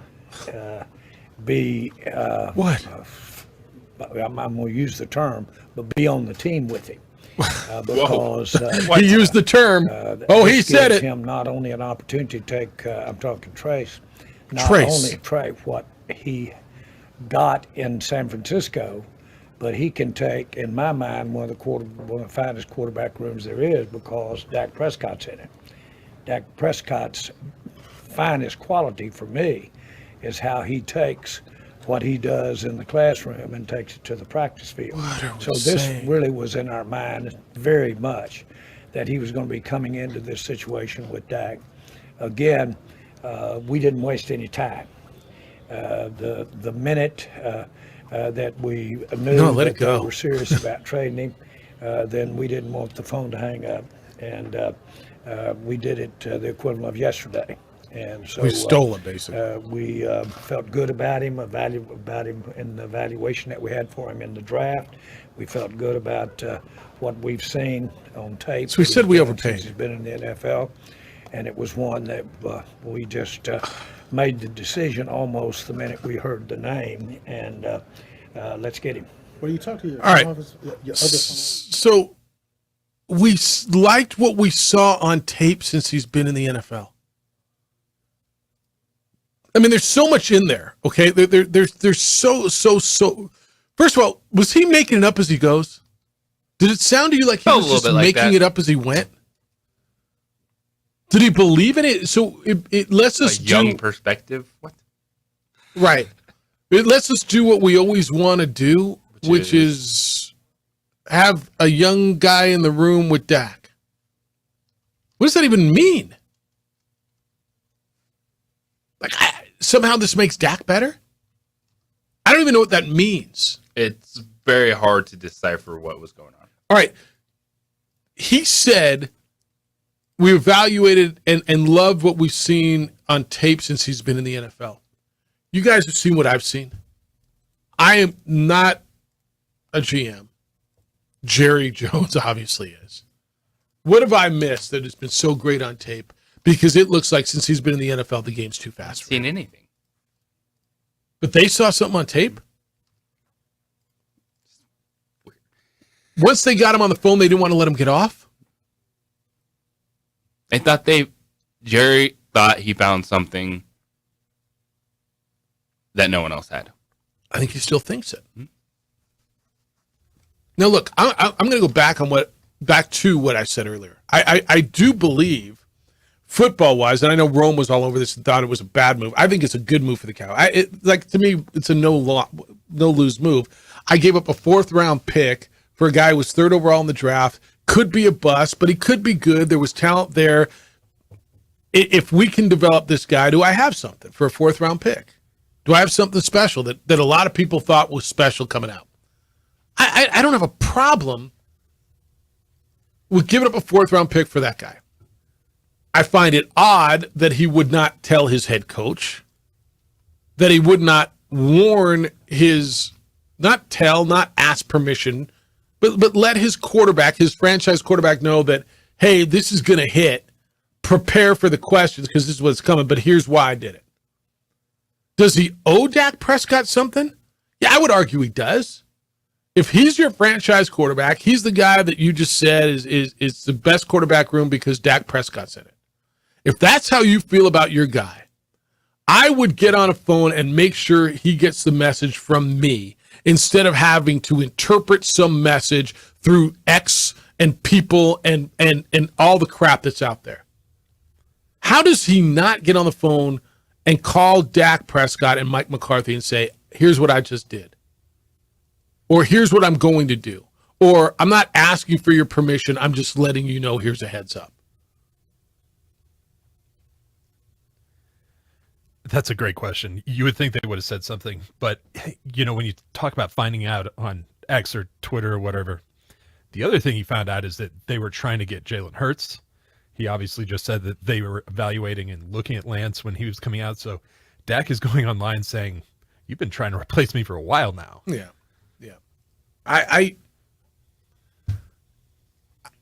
Some places love drama. The Lakers just love drama, right? The Lakers can't. I mean, they just have to have drama. The Cowboys just have to have drama. And when you got a guy stirring the pot like that at the very top who loves drama and loves the spotlight, it's just how it is, right? So, All right, 505-246-0610. That's how to get here. 505-246-0610. Emails Jeff at sportsanimalabq.com. JJ at sportsanimalabq.com. Jose Altuve did something yesterday that he has never done in his career. It's one of those rare things. And do you know who the best team in the National League West and maybe even the American League West and maybe in the complete American League might be? And they're not in Texas. It's the opening drive and crazy stuff's happening in baseball on 95.9. Is it the 28th yet? Is it the day? Yesterday. Ooh, we can pay attention. JJ starts paying attention to baseball. Happened yesterday. On 95.9 FM and AM 610, the Sports Animal. Your home for Monday night, Thursday night, and Sunday night football.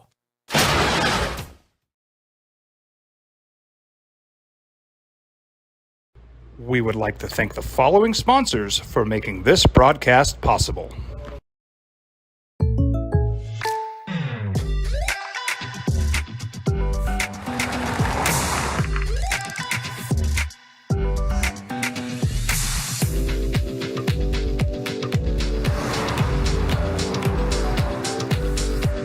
For your surprisingly great rates, contact your local State Farm agent today. If you want the real deal, call State Farm agent Marty Size in Albuquerque today. Like a good neighbor, State Farm is there. Hi, my name is Daniel Chavez, and this is my business partner, David Chavez. We are the owners of Indeed Safety. Indeed Safety is a local safety consulting company helping our clients with their safety needs for their projects. One of the things we pride ourselves as a construction safety company is helping our men and women in construction get home safe every day to their families. Indy Safety is a proud supporter of ProView Network.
Networks would like to thank the following sponsors for making this broadcast possible. Hans Whitler Automotive, German car maintenance and repair in Albuquerque, New Mexico. Call 505-294-7684 or visit hanswhitlerauto.com.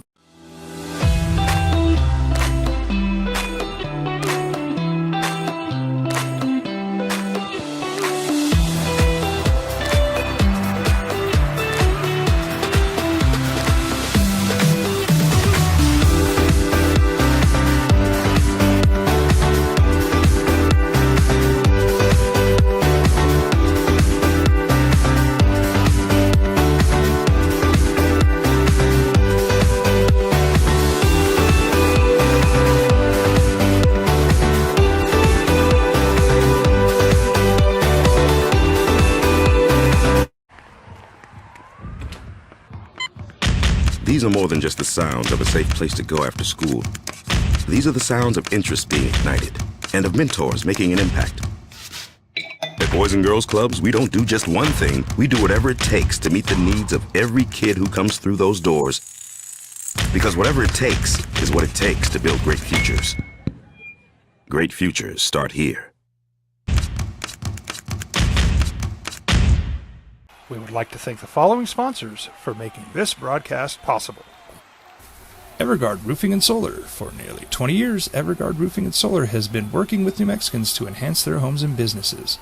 For all your roofing and solar needs in New Mexico, call 505-821-9543. For 50 years, Clark's Pet Emporium has been your pet's favorite stop. I am Michael Azera, midfielder for New Mexico United. Clark's support for the United is an example of their commitment to local partnerships. Clark's understands that paying it forward develops a better team and ultimately better community partner. When you need pet food and supplies, Clark's is always the best shot. Locally owned and operated with 2 convenient locations. Go United! ClarksPets.com. Here at Clark's Pets, we understand your pets. We take meticulous time to find out more about them. Dig deep into their world to understand their needs. We do research for knowledge of each pet, so you can trust Clark's Pets to provide you the best products and service for your pets, because we work hard to understand all of their needs. Clark's Pet Emporium, your pet's second best friend.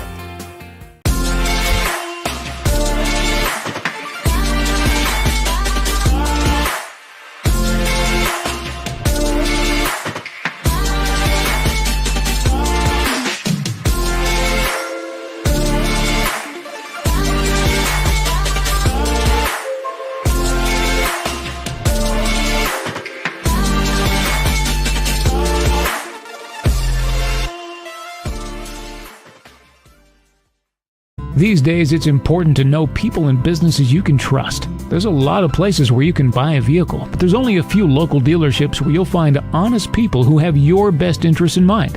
And Fiesta Kia is one of them. We've been helping our neighbors save money and drive dependable cars for years, and we'd love to help you. With new Kias arriving daily, you'll love our selection and the peace of mind you'll get driving a Kia from Fiesta. So stop by and see us today at Fiesta. So the baseball's been fun, too. I know everything's looking at the NFL, but boy, the Mariners are right now the best team in the American League West, and maybe in the entire American League. It's the opening drive. Jeff Symbieta and J.J. Buck. So last night, what a great night in baseball. Another great night in baseball. So you had Jose Altuve hits the home run late. He had a 2-run home run over the Green Monster in Boston. The first cycle of his career. That means a single, double, triple, and home run in the same game. As the Astros win, it's just the 9th player in the history of the Astros to hit for a cycle. Meanwhile, for Seattle, and like they are no joke, boys and girls, and people are taking notice. Julio Rodriguez is a star. And if you don't know who he is, it's now August 29th. You can pay attention to baseball. He is one of the best players in baseball. He had another 4 hits, hit a home run. The Mariners are riding this thing, and they beat the A's 7-0. Seattle has won 4 straight. Seattle has won 12 out of 13. They're the hottest team in baseball. They have a terrific offense. They have 20 wins in August, matching the most in a month in franchise history. They got 2 games left. If I asked you who the best team in the American League right now is, who's your favorite to go to the World Series, who would you say? Best team in the American League. Baltimore's nice, man. Is Seattle. As of 8:35 a.m. on August 29th. Favorite to go to the World Series? You like Houston? Houston Astros. Yeah. So, first of all, I love that baseball has swung like this. That we are talking about first place teams right now are Baltimore, Minnesota, and Seattle. Love it. Why, Jeff? Why not the Yankees and the Astros and whoever you like in the Central? This is so bad for baseball. Why? To your point, you're sarcastic, right? Yes. Okay. I mean, if I cannot get 7-hour Yankee Red Sox games, then what am I supposed to do with my life? Now in the National League, it's the Braves, it's the Dodgers, it's the Brewers, right? The Diamondbacks are in the mix. So right now, your playoff teams are those teams, all those teams that I just told you as your division winners. Tampa Bay, Texas, and Houston are your wild cards in the American League. Philly, the Cubs, and the Diamondbacks in the National League. And I'll bet people have not seen the Orioles or the Mariners play. And you're gonna get to see a bunch of them coming down the stretch. I love Seattle. Like and I always have a soft spot because I was up there the first time. It was in the Kingdom when they had some of those great moments and those Ken Griffey teams. I've got a soft spot. Those fans are great, and it has been such a drought for them in Baltimore. Like I don't know which is a better story. Baltimore, and Stigler will come in here in a second. He's going to tell me it's Baltimore because he's a big Orioles fan. But watch some ball. Watch some ball that maybe that you're not familiar with. Like, yeah, you know what? The Dodgers are really good and the Braves are really good. And it's weird. The last bunch of years we come down the stretch like this, and you've had these teams that are so different, right? The Dodgers, the Braves are different. Don't you think? They're that much better than everybody else in the National League. Right now, you got some different teams in the American League too. Astros are good, Rangers are good, Mariners are good, Orioles are good. It's fun. The Dodgers and Braves are the two 80-plus win teams. Already 85 wins for the Braves, 81 for the Dodgers. Yeah, next closest would be the AL Central leading Milwaukee Brewers, who have won 9 in a row, and they just got hot, right? Yeah. They just won 9 in a row. Yeah, it's different, but it's been really. The Brewers have the arms at top, the rotation to compete. I agree with that. I think baseball is going to be fun down the stretch. I really do. I think you're going to enjoy watching some of this. All right, emails came in this morning. Jeff at sportsanimalabq.com, JJ at sportsanimalabq.com. Jerry Kill was on with us at 7:15. If you missed it, you want to catch it. Really interesting stuff. He talked about how they released one of their best defensive players, John Huggins, Thursday before the game. I didn't know it. Not many people knew about it. Violation of team rules, as Jerry Kill said. You know me, I ain't going to put up with any crap. And so did that play a big part on defense? The turnovers. If you missed it, it's wherever you get your podcast, sportsanimalabq.com. Click on the opening drive. You can catch it there. Bruce is in on Jerry Kill says, Dirty Jerry got a dream trip in 2022, Jeff. First, San Jose State chickened out of playing him, so the Aggies get a 1AA replacement. Then Liberty's coach bailed minutes before post time. And most mind-boggling to me, in a window when you'd think there would be 50 bowls, Christmas Eve through the day after Christmas, there was only one game, so New Mexico State had the spotlight to themselves. This year hasn't started out the same, especially when you lose your top guy on defense just hours before the tip. It's from Bruce. Hugh Freeze bailed right after the game. He coached that game for Liberty, although there was the rumor, and I think it was becoming pretty obvious, that Liberty's coach, Hugh Freeze, was leaving for Auburn, which is kind of crazy. They play Auburn later this year. They get Hugh Freeze again. And I would totally accept that argument if they just slipped by him. Aggies beat the tar out of Liberty that day. 40-something teen, right? I'll get you the exact number. Do you think that was all because Hugh Freeze was gone and that team just quit? They went in there and beat the stuffing out of them. They did. I mean, maybe there was a break in it. You know, I guess maybe there was a lack of focus, I imagine. But I don't know. When you go in and beat somebody by a score of 49-14, is that simply because the players quit and the coach wasn't Players there? quit on the coach? Maybe. There's an element to that. 49-14 element? Because when it goes bad, it goes really bad. Yeah. If you're not in all the way across the board, you're going to have days like that. I remember watching that game last year and just thinking, holy smokes. And where's this going? I don't know, man. Is it just me being a soft millennial that I hear that San Jose State comment and just cringe? Because of what? They chickened out of playing that game. Okay. They had a player die, which changed it. Could they have come back? They could have rescheduled, I think was the point. But if I don't think anybody said they should have played that day. Yeah, and so nobody thinks that. And so I guess what the emailer is getting at is if San Jose State would have rescheduled that game, is assuming that New Mexico State loses it. If San Jose State and New Mexico State played that if they played that last weekend, I'm not certain. If they played when it was regularly scheduled, I think San Jose State would have beat them. If they played it on that last weekend, 50-50, New Mexico State might have won that game. Yeah, those. I think that's what he's getting at with that comment. Yeah. Obviously, they didn't come back to reschedule. Yeah, I think that's. I want to believe that because nobody thinks they should have played the day after one of their players died. No.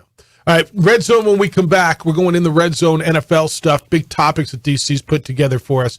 Sadly, Albuquerque's not known for safety, not known for security. Aaron Jones started IPS back in 2006 to help you with that. His business is to protect homes and businesses throughout Albuquerque. They watch my home. They're there every day. I see Officer Crespin on a regular basis just coming by patrolling. When I go out of town, they do extra patrols and checks and pick up newspapers and mail and roll the garbage cans to the curb and back on garbage day.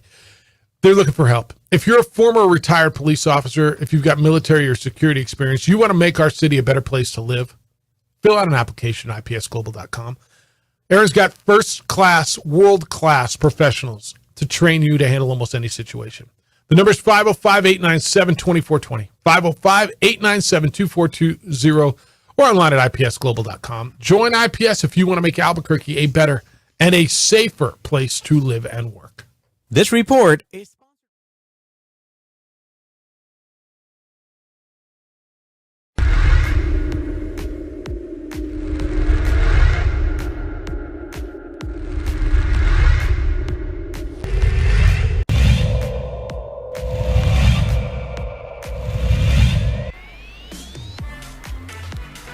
Olivas going to the corner of the end zone. Nice grab there by Josh Jackson, and that's going to be a touchdown, El Dorado.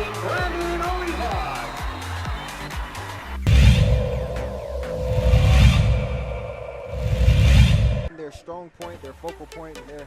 Nelson will keep it himself for some room on the right side. Nelson's on his feet, and he is in. It's a touchdown for Noah Nelson.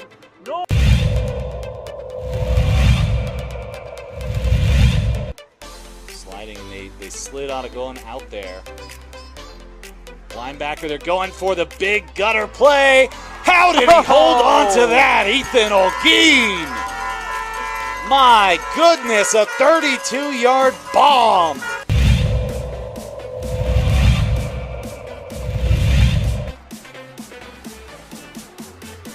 He's going to launch this one long, and it's a little bit short, but what a pull down. Fabian Trujillo.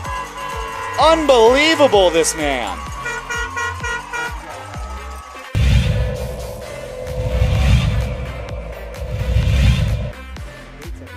Dyer, back to pass. Pressure, he gets out of it nicely. On the sideline, got an open man. It's Lambrana. Cheeto makes one miss. Cuts back up the middle. Another cut to the right, and he's all the way down at the 10-yard line. Is that Sweet Pete Jr.? Right? That's Sweet Pete Jr. right What there. a move there by Cheeto Lambrera.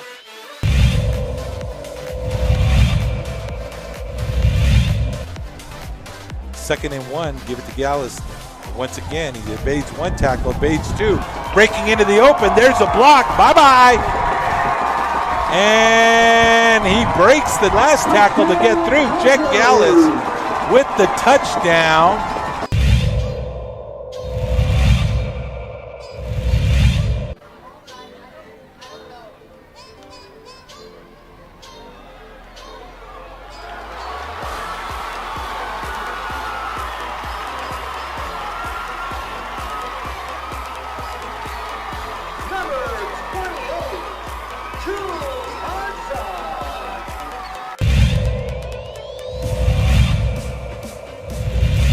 Happy with his defense so far.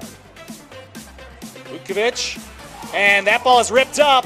Bernalillo will have this ball at the 1-yard line.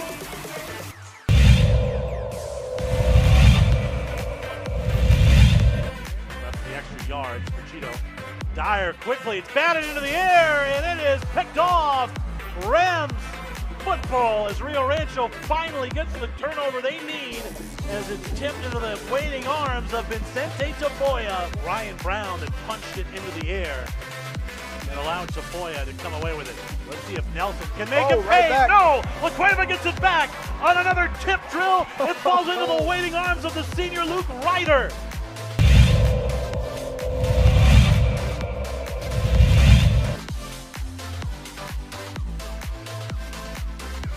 Kick is up. It will bounce into the arms of Daniel Garcia, and Garcia explodes through the middle. He dodges Castro, and Garcia will run that one back from about the 17-yard line. Call that one an 83-yard touchdown rush.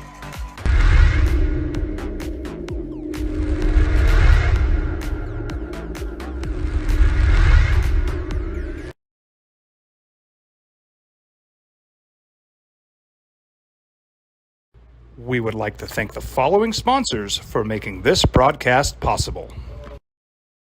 For 50 years, Clark's Pet Emporium has been your pet's favorite stop. I am Michael Azera, midfielder for New Mexico United. Clark Support for the United is an example of their commitment to local partnerships. Clark's understands that paying it forward develops a better team and ultimately better community partner. When you need pet food and supplies, Clark's is always the best shot. Locally owned and operated with 2 convenient locations. Go United! ClarksPets.com. Here at Clark's Pets, we understand your pets. We take meticulous time to find out more about them. Dig deep into their world to understand their needs. We do research for knowledge of each pet, so you can trust Clark's Pets to provide you the best products and service for your pets, because we work hard to understand all of their needs. Clark's Pet Emporium, your pet's second best friend.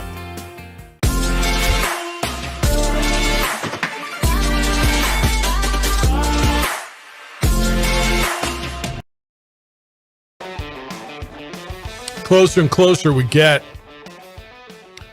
Breaking news this morning. This is kind of big, actually. The U.S. Ryder Cup team.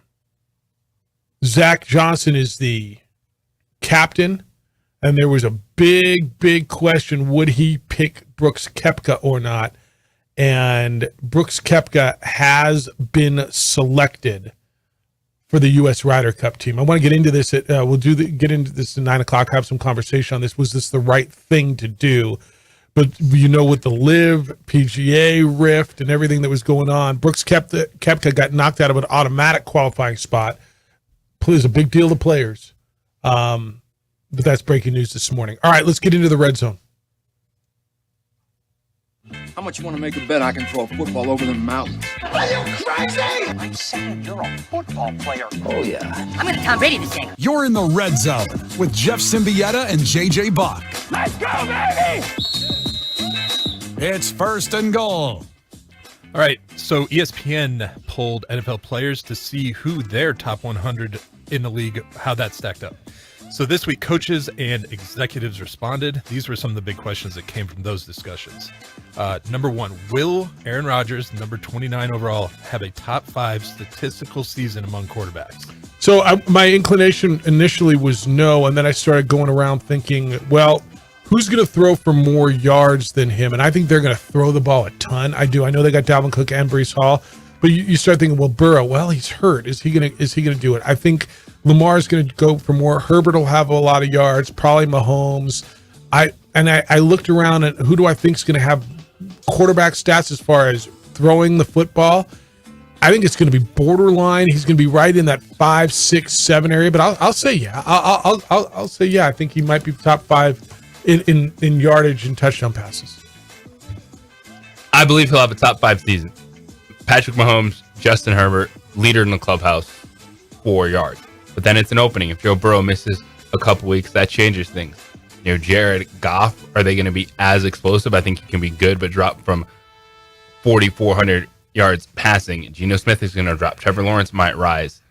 Aaron Rodgers can get to that 4,000-yard mark. All right. The consensus was yes, but barely. Betting on big yardage from New York's passing game is a shaky endeavor. One exec said he's still really good. He's got great weapons around him. He should definitely be able to throw for yards. Garrett Wilson, number 43 player, will have a huge year, but it will definitely be close. Second and goal. Ready, down, put. All right. Would you rather have Jalen Hurts or Joe Burrow? Joe Burrow. Second best quarterback in the NFL. Period. End of conversation. Period, comma.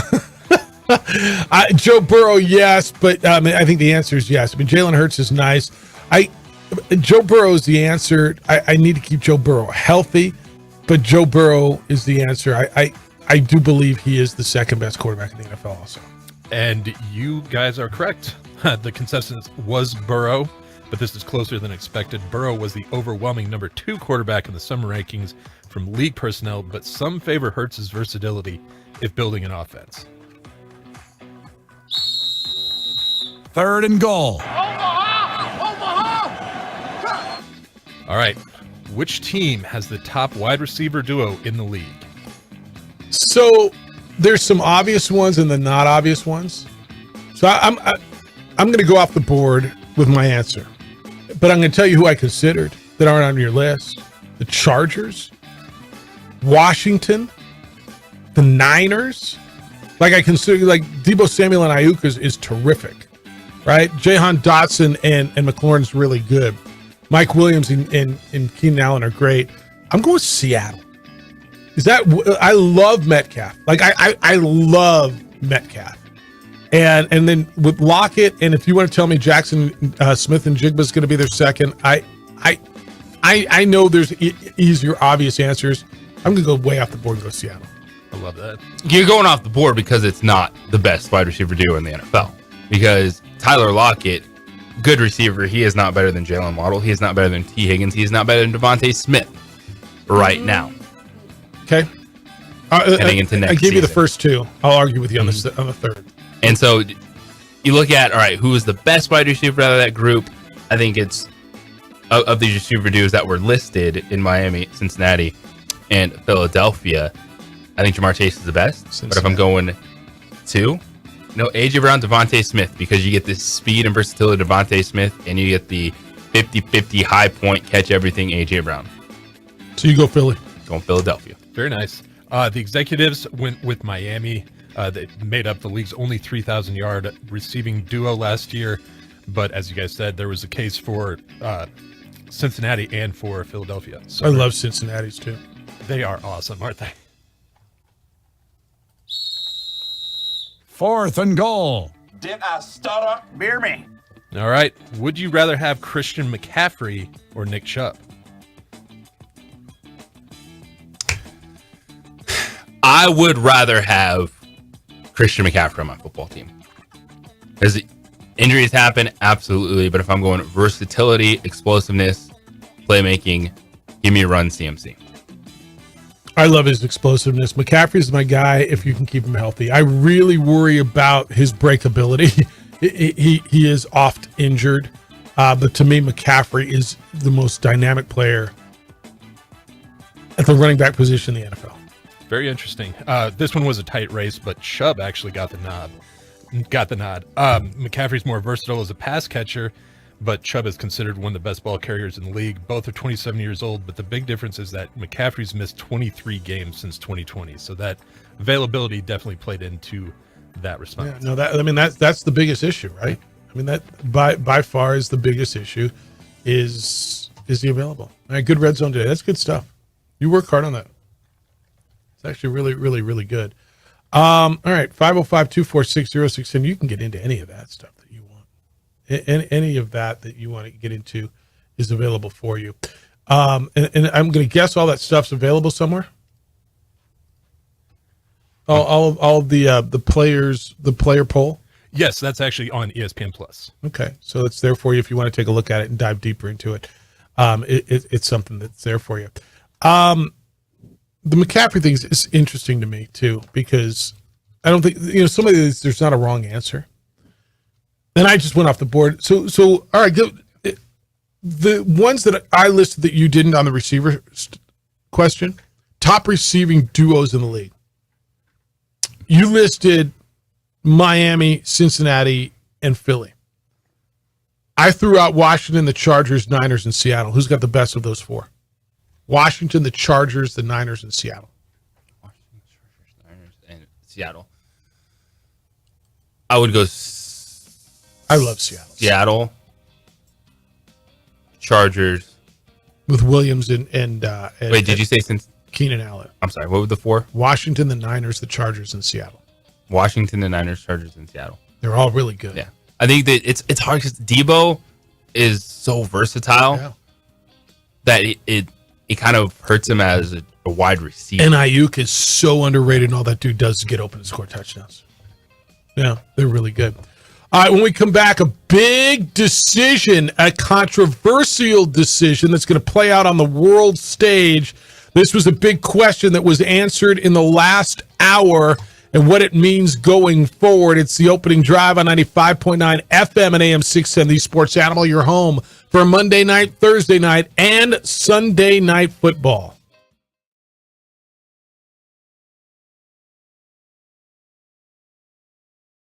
We would like to thank the following sponsors for making this broadcast possible.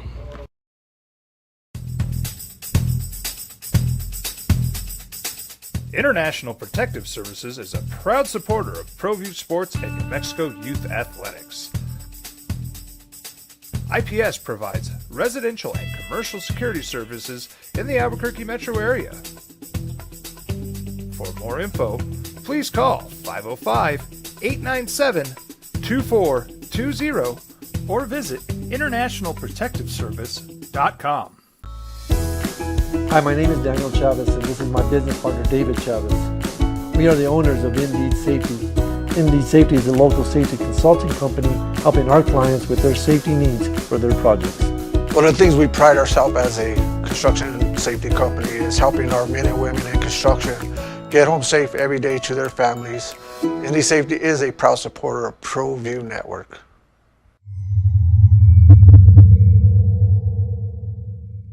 Don't sacrifice quality and flavor when you're in a hurry. Golden Pride offers ribs, fried chicken, red and green chili breakfast burritos, and Frontier sweet rolls. 4 great locations, or visit us online at goldenprideabq.com. Golden Pride Barbecue Chicken and Ribs are proud supporters of ProView Sports.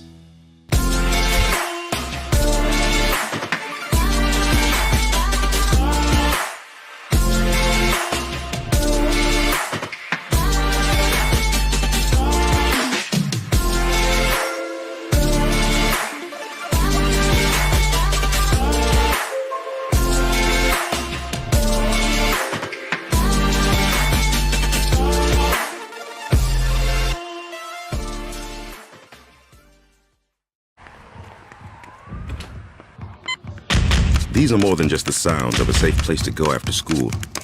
These are the sounds of interest being ignited and of mentors making an impact. At Boys and Girls Clubs, we don't do just one thing. We do whatever it takes to meet the needs of every kid who comes through those doors. Because whatever it takes is what it takes to build great futures. Great futures start here.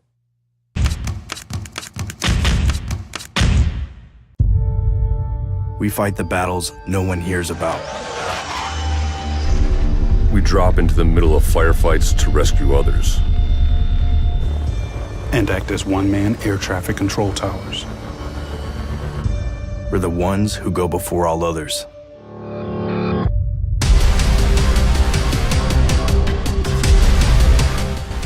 U.S. Air Force Special Warfare are proud supporters of ProView Sports.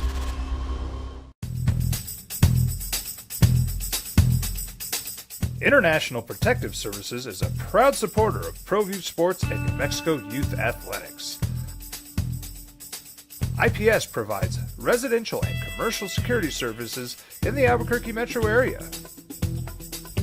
For more info, please call 505-897-2420 or visit Sportscaster of the Year, Jeff Symbieta and JJ Bach. Well, there was a big conversation about this. What should you do if you are Zach Johnson, the Ryder Cup captain for the United States, in regards to Brooks Koepka? Brooks Koepka did not automatically qualify for the Ryder Cup team. He was knocked off by Xander Schauffele and by Max Homa, I believe. So now what do you do? He's a live golf guy. He's been a little controversial. He's really good. He's, you know, the whole thing. Well, they made a decision this morning. Captain picks are in and for the 2023 Ryder Cup in Rome. And, I mean, if there's a surprise, there's two surprises to me. One of them is Brooks Koepka, and the other one was Justin Thomas. So the captain's picks by Zach Johnson are Brooks Koepka, Jordan Spieth, Colin Morikawa, Ricky Fowler, Sam Burns, and Justin Thomas. They join the automatic qualifiers: Scotty Scheffler, Patrick Cantlay, Xander Schauffele, Brian Harmon, Wyndham Clark, and Max Homa. It's the opening drive. Jeff Simieta, JJ Buck. Are you surprised he went with Brooks Koepka?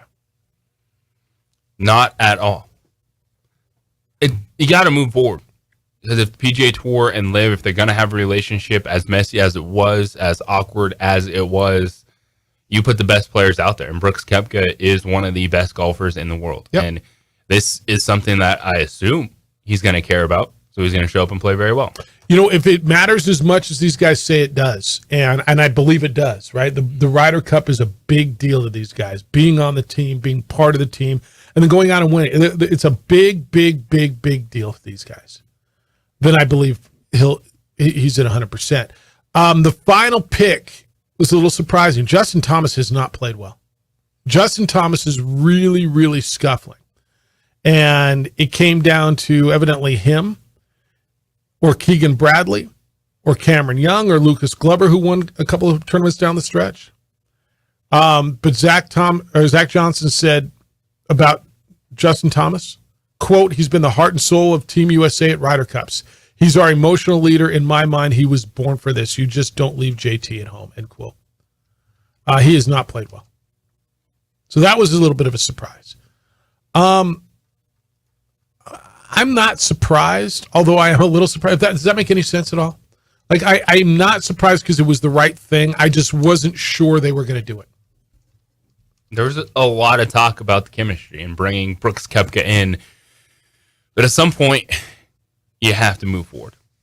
And if you're going to say there's going to be a relationship between LIV Golf and the PGA Tour, and it feels like most of these guys that weren't in the spotlight on the PGA Tour side are just going to go out there and play, and Brooks Koepka hanging out. If they're golfing and doing what they need to do, all right, maybe you're just not hanging out with them after the round if you don't want to. He also almost qualified. Like almost was an automatic qualifier. It's 29 points for perspective is really, really close. That's how far he missed automatic qualifying. He had an insane year, dude. He's a five-time major champion. He had career-threatening knee surgery, tied for second at the Masters, won the PGA, 17th at the U.S. Open. Right move. I'm glad they did it. And to your point, if there is in fact some let's move on and any part of that, let's figure it out, then I think they did the right thing. I really do. All right, 505-246-0610, 888-922-0610 if you want to get in today. Cuts are continuing in the National Football League. We're watching those as they come in. Everybody's got to be down to 53 by 2 o'clock this afternoon, our time. And we're just watching guys like this is one's interesting. Deion Jones, a Pro Bowl linebacker for Carolina, signed a 1-year deal a month ago. He was cut today by Carolina. You're watching names. Was the biggest surprise yesterday to you Colt McCoy on all of the cut lists yesterday? Was Colt McCoy the biggest surprise to you? Yes, especially when you're going with a guy they traded for 5 days ago in Joshua Dobbs and a 5th-round rookie in Clayton Tune for at least 4 weeks and maybe more, because Kyler Murray starting the season on the physically unable to perform list means that's 4 games minimum that he's out, and they're going to take their time. There's no reason to rush Kyler Murray back, but at the same time, if you're Kyler Murray, you have to be anxious because this team is going to be bad. And you want to still be the quarterback of the future. Now, you're going to get money because you have a guaranteed long-term contract extension that is coming in. But knowing that they could be in the running for the first-round pick, and then all of a sudden, even with that extension, the Arizona front office is going to be sitting there evaluating Kyler Murray, ACL, how it ended, homework clause in his contract. They obviously have a certain feeling about you, Kyler. I think now that they signed you, but there was still some hesitation in that. And now Caleb Williams could be there. Whew. And this is a team, Jeff. We've already seen them. Now, it wasn't the same contract, but they moved off a first-round pick, Josh Rosen, like that.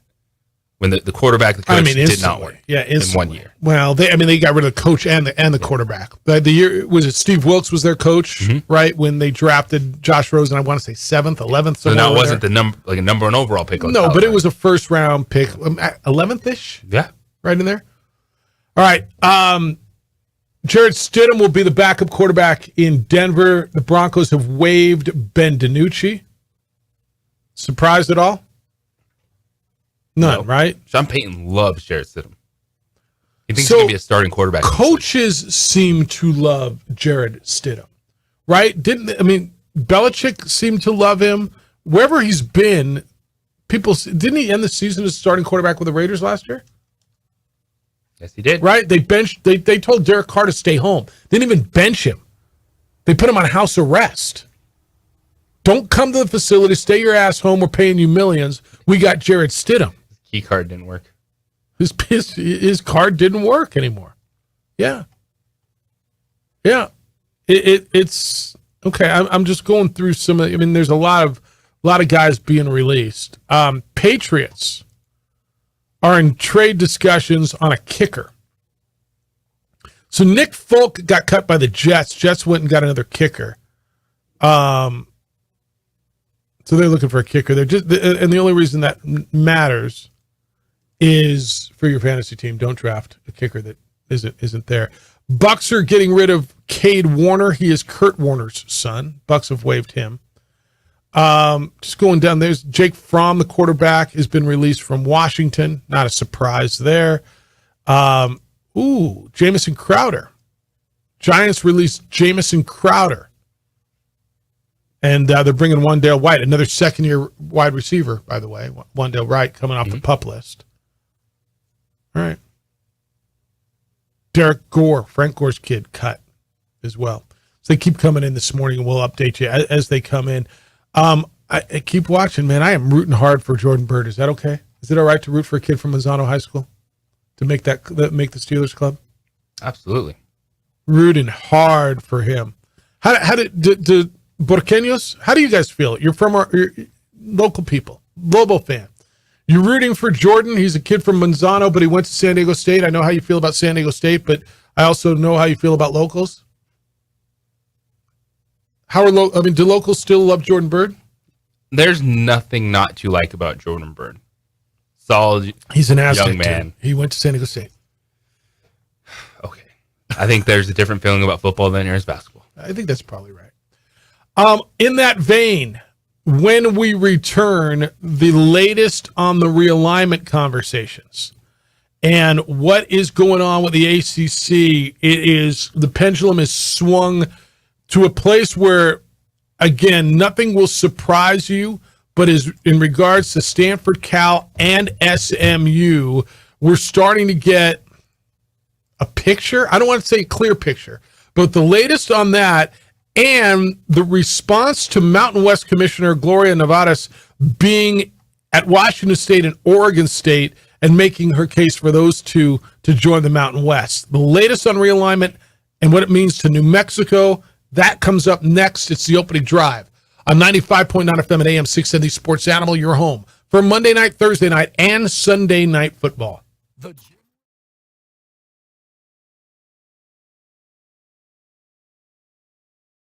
We would like to thank the following sponsors for making this broadcast possible.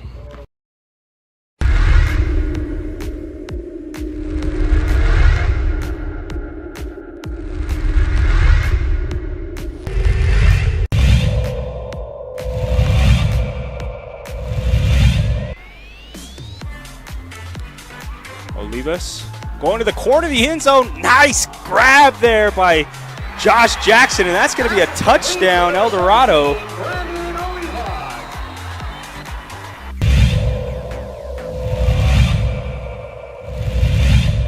strong point, their focal point in there. Nelson will keep it himself for some room on the right side. Nelson's on his feet and he is in. It's a touchdown for Noah Nelson.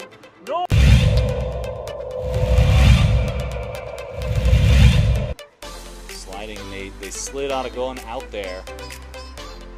Linebacker, they're going for the big gutter play. How did he hold on to that? Ethan Olguin.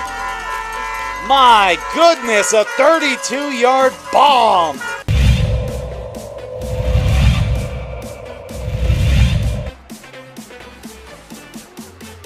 He's going to launch this one long, and it's a little bit short, but what a pull down. Fabian Trujillo. Unbelievable, this man.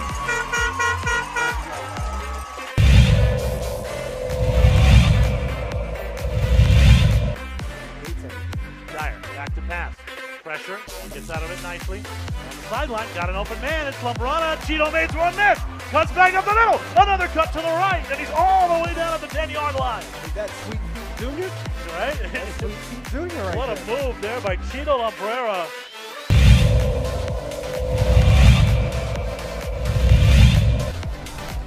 Second and 1, give it to Gallus. Once again, he evades one tackle, evades two. Breaking into the open, there's a block. Bye-bye. And he breaks the last tackle to get through. Jack Gallus with the touchdown.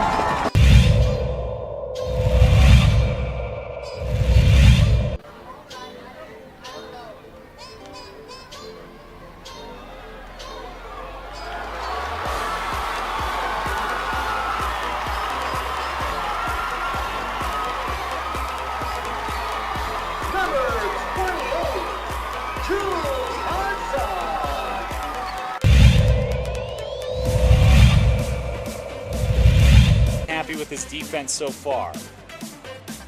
Vukovic, and that ball is ripped up. Bernalillo will have this ball at the 1-yard line.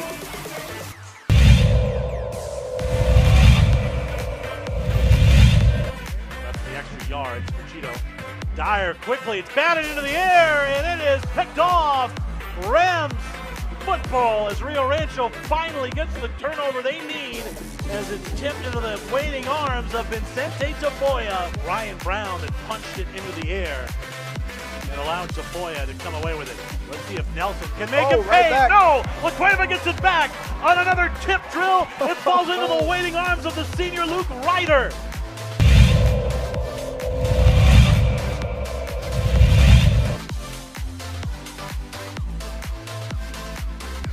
Kick is up.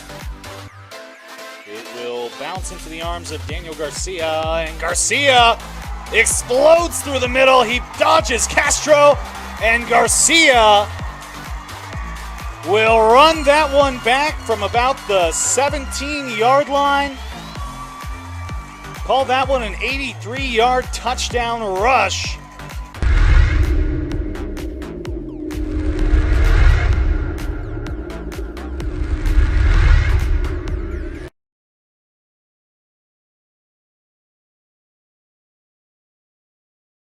We would like to thank the following sponsors for making this broadcast possible. For 50 years, Clark's Pet Emporium has been your pet's favorite stop. I am Michael Ozera, midfielder for New Mexico United. Clark Support for the United is an example of their commitment to local partnerships. Also watching the Seattle Seahawks cut list. Jarek Reed, the former Lobo, who was what, 5th round pick? 6th round pick? 6th round pick. I have not seen his name on their cut list. He had 6 tackles, 2 tackles for loss, graded out best of anybody on their defense in their final preseason game against Green Bay the other day. Another guy really, really would love to see make a roster, wouldn't you? Absolutely. And he is so perfect the way they do things, right? A good late round pick on defense. It's kind of how they built the Legion of Boom, right? That is. So we're watching that as well. All right, here's what else we're watching. The ACC evidently had meetings. They've taken straw votes, and they're trying to swing one more vote to get either North Carolina State, Florida State, or Clemson to vote to get Cal, Stanford, and SMU in. And I know a lot of people have been saying, how did SMU get into this whole thing? San Diego State couldn't get in, and SMU did. SMU basically has gotten enough money together from alumni that, JJ, I've seen reports that said they will not take any media rights deals for 7 years. That's wild. No TV money for 7 years to get into the ACC, the security of being in a Power 5 league. Cal and Stanford will take reduced shares. Now, there's a big piece of this here that if the league drops below 15, that ESPN can renegotiate their deal, and there's threats of Cal and Stanford, Florida State and Clemson leaving. So the majority of the ACC figures, well, this way we can make sure we don't drop below the numbers. Every report I see says the momentum is they're going to get this done. And we should have something this week. Now, I know we've been saying that for a while. So the next domino would be what happens with the Mountain West and really what happens with Oregon State and Washington State.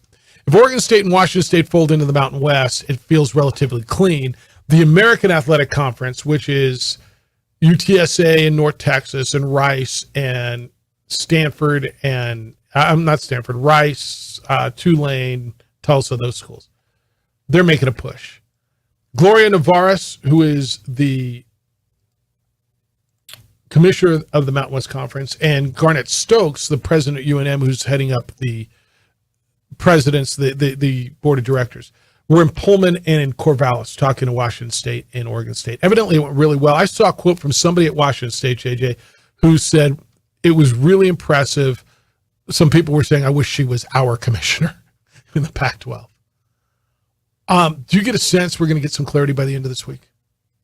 They all kick off this week. I think this is one where you can guess on timing, but it doesn't matter because it's the timing of it right now isn't going to change a decision for anyone else. It's just that's when the next decision is going to be made. Like there's not a deadline for a team that it has to be made by the 31st or the exit fee is double what it is. Right. So the timing on this doesn't matter right now. Just when it happens, then you start to get the next decision. What happens to Oregon State and Washington State? If the ACC is a no, can they somehow re-engage the Big 12? Someone's trying to float that out there, and the Big 12 is like, nope, we're not interested. We took who we wanted out of the Big 12. Right. The Big 12 is like, we're done. We got what we wanted. We're not taking the remnants. Best case scenario for New Mexico, Mountain West Conference, is Cal and Stanford go to the ACC, and Gloria and Dr. and Garnett Stokes are able to convince Washington State and Oregon State that their best option is the Mountain West. And all of a sudden you add JJ and I get it, they're not going to have that money anymore. Washington State, Oregon State might be the second best team in the Pac-12 this year. 10-win team. Beat the tar out of Florida in the Vegas Bowl. New starting quarterback from Clemson, DJ Uiagalelei. Yeah. They might be the second after SC, and look, they could beat SC. I don't know if they get SC in Corvallis or if they even play them. But and then Washington State, the history that's been up there, the great players, the fan base, the passion that's up there, the pride. I got nothing but love for Washington State. If you could somehow pull that off, this league gets, for the interim, until it breaks up again or until the next you need numbers right now. Yeah. And look, Washington State and Oregon State fit into the footprint, whatever a footprint means anymore. Right? But with Boise State up there and Utah State, right, it fits into what you're trying to do. You'd be, I don't know, the only league in America, I guess the Sun, well, not even though, the only league in America that isn't sending your softball team time zones and time zones. You're in 2 time zones. Now, maybe that's not the way to go for national prominence anymore. I don't know. But even the Sun Belt, man, you're going from West Virginia to Texas, right? I mean, if you're going basically from New Mexico west, New Mexico, Colorado, Wyoming west, I know regionality doesn't mean a damn thing anymore, but this could be a nice, solid league. I know San Diego State's pissed. Colorado State will be pissed. Boise State. But you know what? When the dust all settles, you are who you are. What did Bill Parcells, was it Dennis Green? Bill Parcells, you are what your record says you are? That was Bill Parcells. Right? And Dennis Green was, they are who we thought they were. That's right. Just let them off the hook. You want to crown their ass? Crown their ass. That was him. Yep. Yeah. You are what your record says you are. You are where you are. And if you think you're better, look, San Diego State made their run. As of now, this is where they are. I think they're still probably trying to make a run. Colorado State is, Vegas is, Boise State is. If Cal and Stanford go to the ACC, there is no Pac-12 to go to. You can fly it under that banner with those two schools and cobble together a bunch of group of 5 schools. You will not be an automatic qualifier. You will not be a Power 5 conference. You just won't. Now, if you think There's no such thing as Power 5. No, it'll be Power 4. Yeah. And really Power 2. P2. Yeah. And a couple schools. Big 2, next 2, and the group of 5. Yeah. Oh. Yeah, and so if people are saying, what does it mean for UNM? If it goes that way, JJ, I would argue with you that UNM ends up in a better spot after it all settles than they were before. Because if the Mountain West stays intact, and this is a big if, but if the Mountain West stays intact and adds Washington State and Oregon State, I will argue that they're in a better spot than they were before. A media deal is right around the corner. Yep. You can get some more money in there, so at least you don't lose the money by adding Washington State and Oregon State. And it is right now making sure that you have schools that if there is one last wave, if there is this super league created, and maybe in a year or two we see one last frantic push for everyone positioning themselves, at that point, all bets are off. Then it doesn't matter who you have or what it may be. But right now, it's just trying to find stability in an unstable market. I give Gloria and Garnett Stokes a whole lot of credit for going up there, being proactive. I promise you, Mike Oresco will be there. He is the commissioner of the AAC, the American. He's very flamboyant. He's very verbose. He's very media savvy. He is, he'll be out there now. He's aggressive. He is aggressive. But if this goes down this way, it could be better. Text line, congratulations. Everyone else has made the team except you, and you're cut. Not sure what that means. I'd like to see you in my office, and please bring your playbook. Yeah, I think we just got cut. Yeah, 1, 2, 3, you, and you. I think that's the 3 of us. Are we cut? We got a meeting after the show?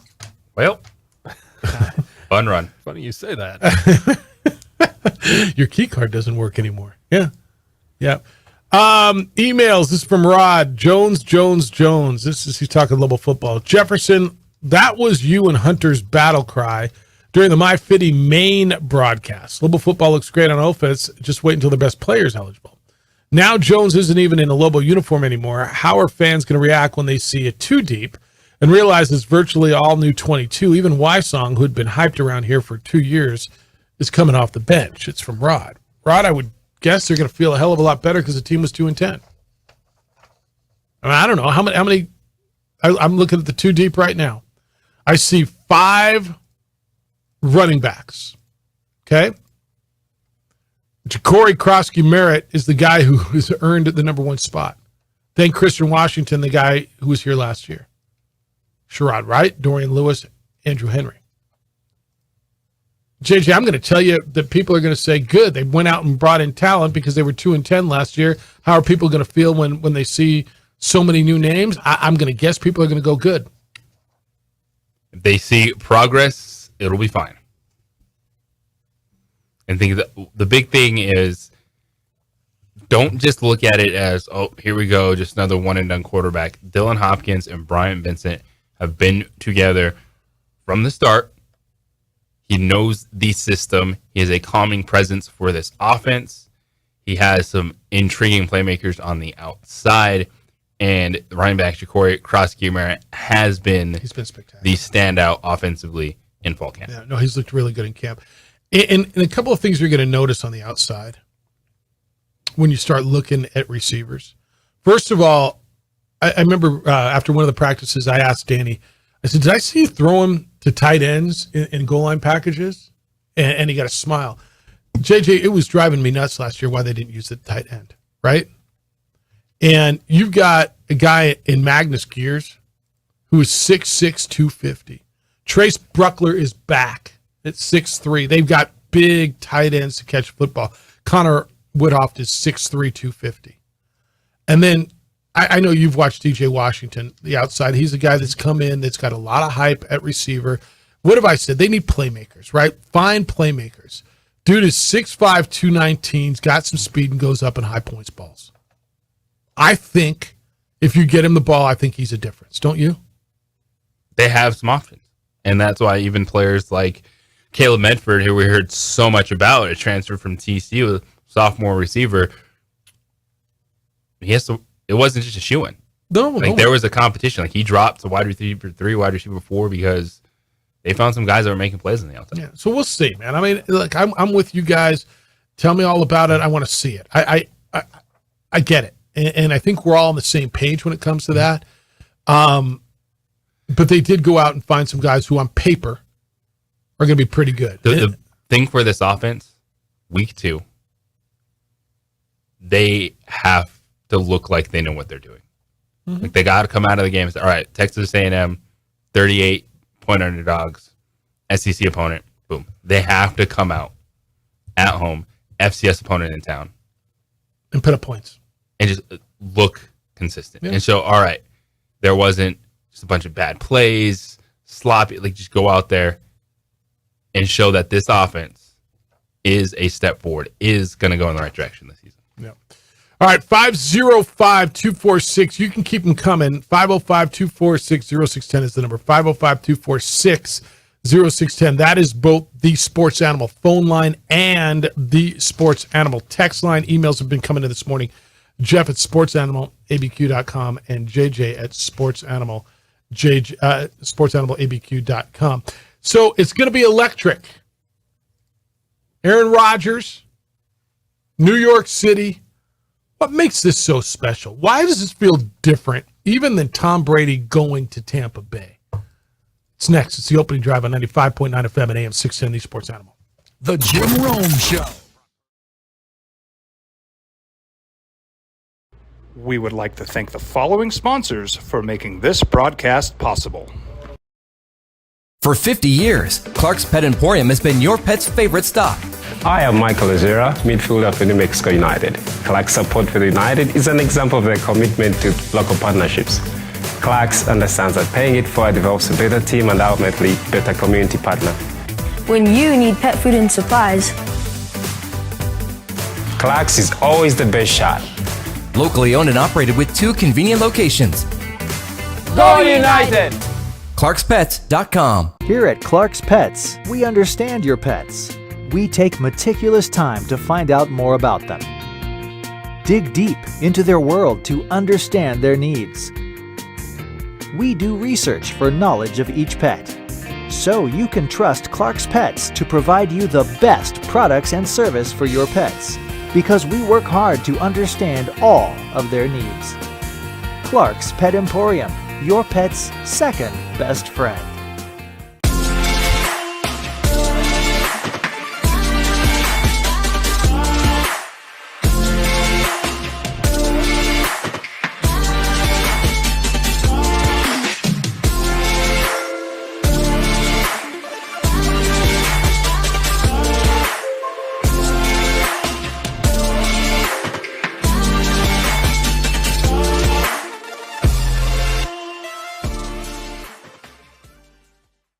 These days, it's important to know people and businesses you can trust. There's a lot of places where you can buy a vehicle, but there's only a few local dealerships where you'll find honest people who have your best interests in mind. And Fiesta Kia is one of them. We've been helping our neighbors save money and drive dependable cars for years, and we'd love to help you.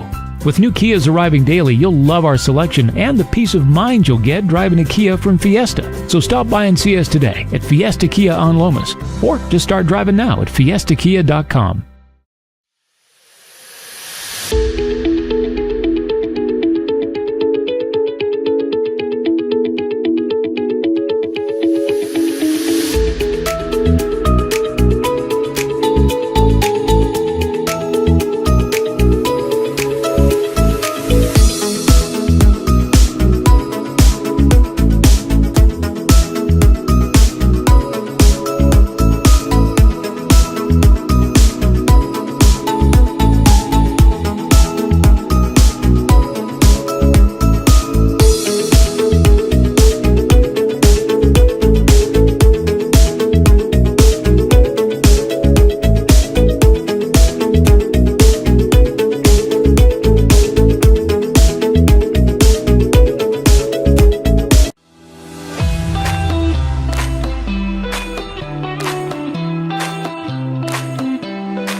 burglary takes place in the United States approximately every 15.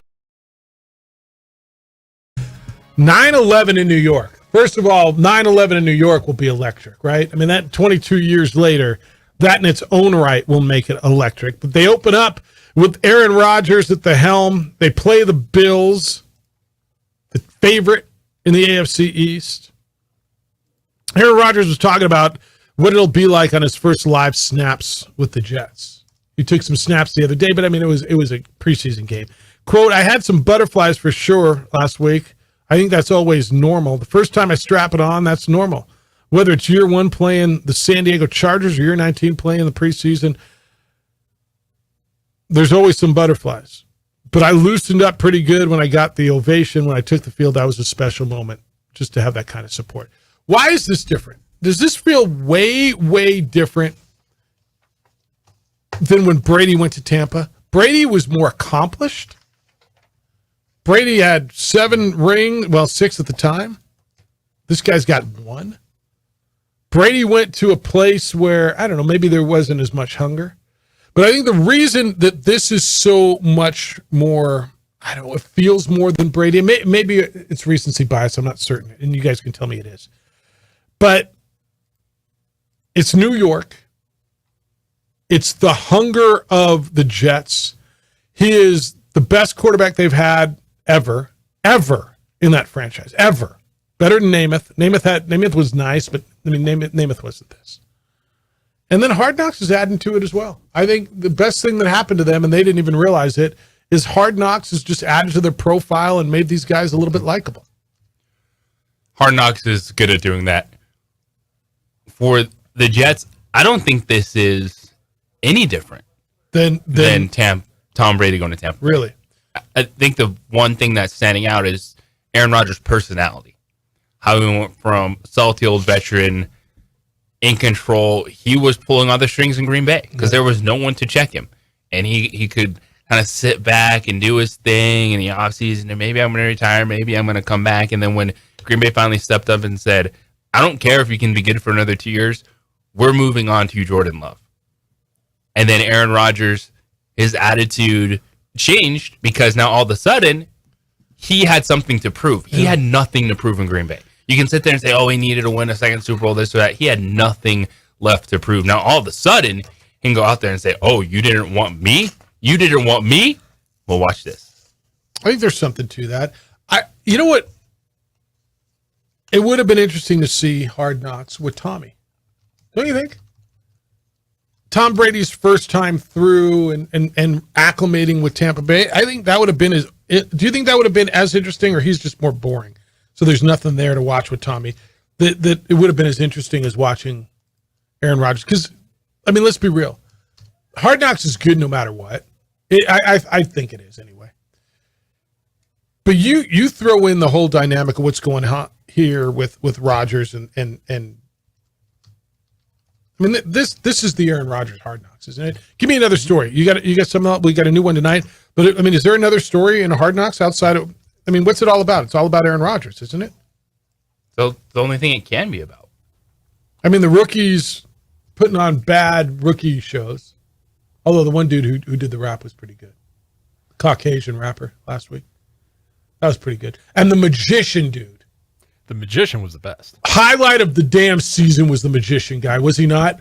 He was awesome. Have you not seen this? I don't have HBO. Okay, dude comes out in a sports coat, and it's one of those mind magician guys. You know, I'm not a card trick guy. That was the highlight of the whole damn season so far, wasn't it? By far, yeah. He blew everyone's mind. He blew mine. Yeah, it was wild when he had the cards. I mean, you could see on Aaron Rodgers' face. Yeah. He had no idea what happened. He brought up Randall Cobb, right? Was it Randall Cobb? Who he brought up and predicted who we're going to play in the Super Bowl. And was it Randall Cobb? I don't think that was Cobb. No, it was Mecole Hardman.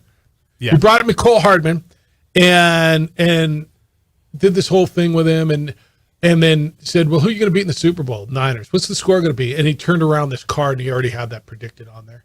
And he's like, what the hell? And then there was a card game and then the goldfish ended up in Aaron's hands and That goldfish was wild. The whole thing. That was the best part of it. But wouldn't it be cool to see Brady, or do you think Brady's just too boring?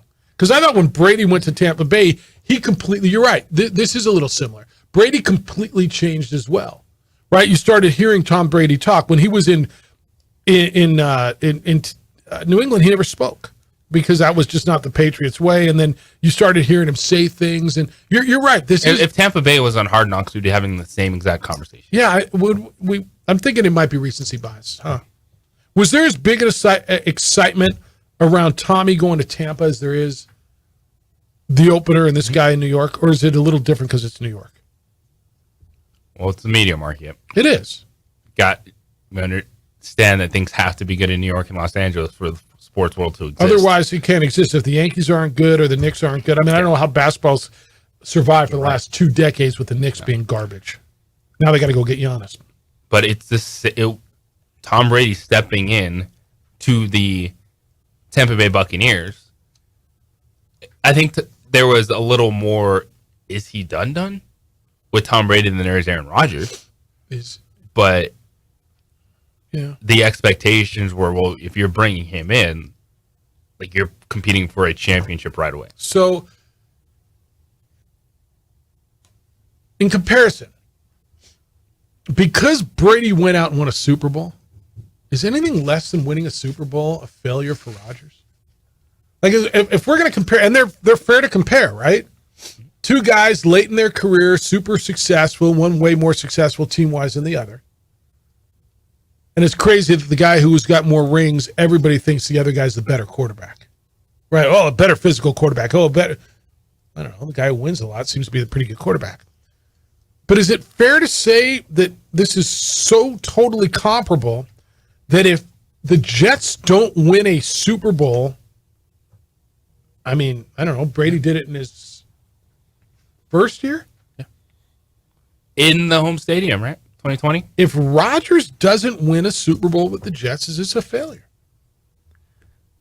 If they don't at least get to an AFC Championship game, yeah. So AFC Championship would be adequate. If you're, that's how I look at things. Like I know everyone, championship or bust, championship or bust.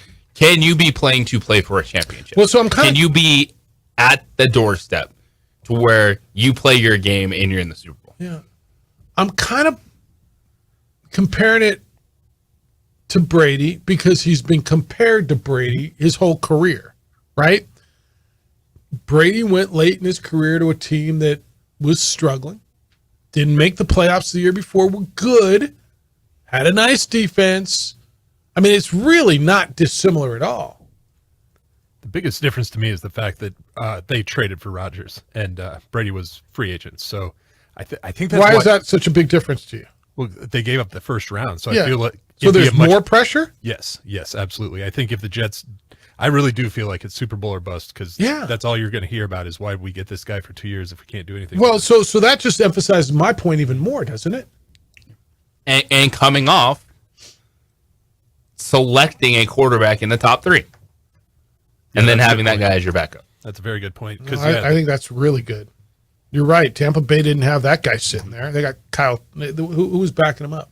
Who was the quarterback the year before for Tampa Bay the year before Brady got there? Was it Winston? Jameis Winston? It was Jameis Winston. Was it and he threw Winston like and 30 Fitzpatrick? interceptions, right? Some Fitzmagic in there somewhere. Yeah, he got a couple starts. I forgot that. He's everywhere, dude. He totally is. Pick a franchise. He's yeah, that was him. Yeah, that was Fitzpatrick, right? Yeah, probably. I sit here and look at it. He's right. It's going to be electric. I'm just telling you, the tone of this whole thing is about getting ready to change. Now, it doesn't mean it's going to be any less hype. It doesn't mean it's going to be any less excitement. They open up home versus the Bills, at the Cowboys, home versus the Patriots, home on NBC Sunday night with the Chiefs. October 2nd, when we sit here on a Monday morning, October 2, the Jets' record will be what? Bills, Cowboys, Patriots, Chiefs. 2-2. I was literally about to say that. It's the easy answer, right? They're going to be 1-3. Relax. And you're going to get relaxed. Yeah. So if you say 1-3, who's the one? Patriots. They'll beat the Patriots at home. JJ, who's your number 2, your second win on the 2-2? Dallas.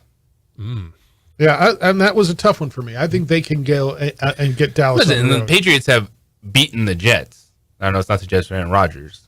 It's like 14 straight times. It's one of those ridiculous streaks. Kansas City over the Broncos. Now let me tell you this. They may win the opener. And I say that because the emotion in the building, he's right. Like the electricity in the building, and you know me well enough, I buy into that stuff. And I buy up your alley. I buy into it because it usually happens. Like there's a lot to it. I think the Bills are a better football team. The Jeff Symbieta, who needs it more game with the vibes. Yeah, I buy totally into that extracurricular stuff, that extra, the side story. And so if you're going to buy into the story, the Jets win it. And it's not crazy to think the Jets are really good and they can compete with them and their defense is terrific. And everybody's telling me Josh Allen's not all that. They could win the opener. I'm going to go with Buffalo, but they flat out could win the opener. But when we sit here on October 2, coming off that Sunday night game, now if they win that damn game, look out. If they win that Sunday night national game against the Chiefs, and everybody's watching that flipping game, right? Everybody, that like circle a game right now in the first 4 and Chiefs Jets Sunday night. That's a good one. But we're about to change. All right, everything you want to know, got to know as you go through your day. Wrap up the headlines, what's happened whilst we've been on the air. We're watching the NFL cut ticker as well. It's the opening drive. Jeff, JJ, and DC on 95.9 FM. And AM 610, the Sports Animal, your home for Sunday night, Monday night, and Thursday night football. This is Boomer Esiason with the CBS Sports. We would like to thank the following sponsors for making this broadcast possible.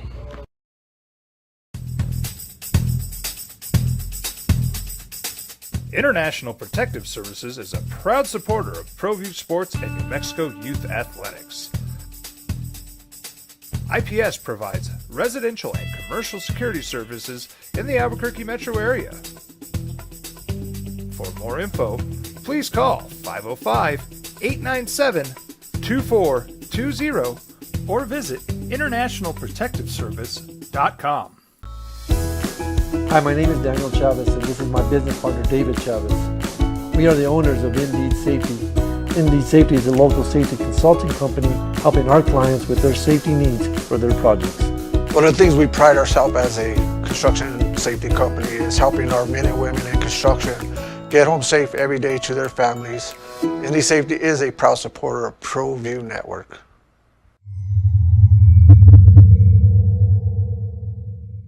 Don't sacrifice quality and flavor when you're in a hurry. Golden Pride offers ribs, fried chicken, red and green chili breakfast burritos, and Frontier sweet rolls. 4 great locations, or visit us online at goldenprideabq.com. Golden Pride Barbecue Chicken and Ribs are proud supporters of ProView Sports.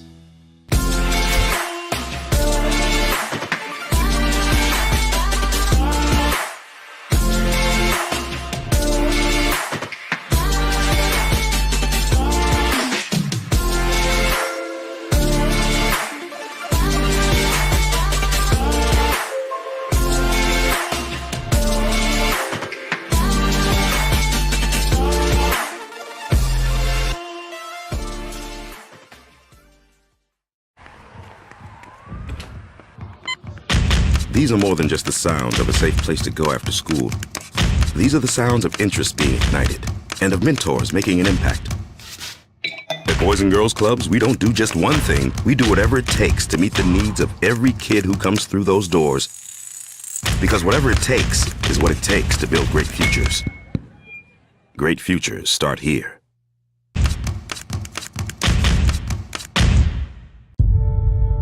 We fight the battles no one hears about. We drop into the middle of firefights to rescue others.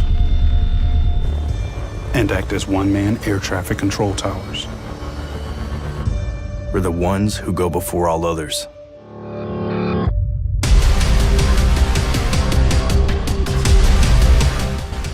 U.S. Air Force Special Warfare are proud supporters of ProView Sports.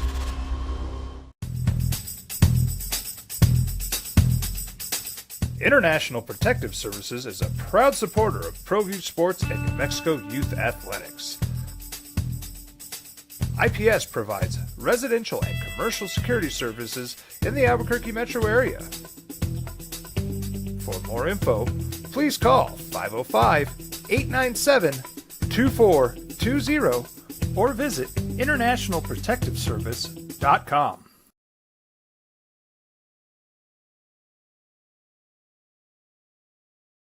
We would like to thank the following sponsors for making this broadcast possible.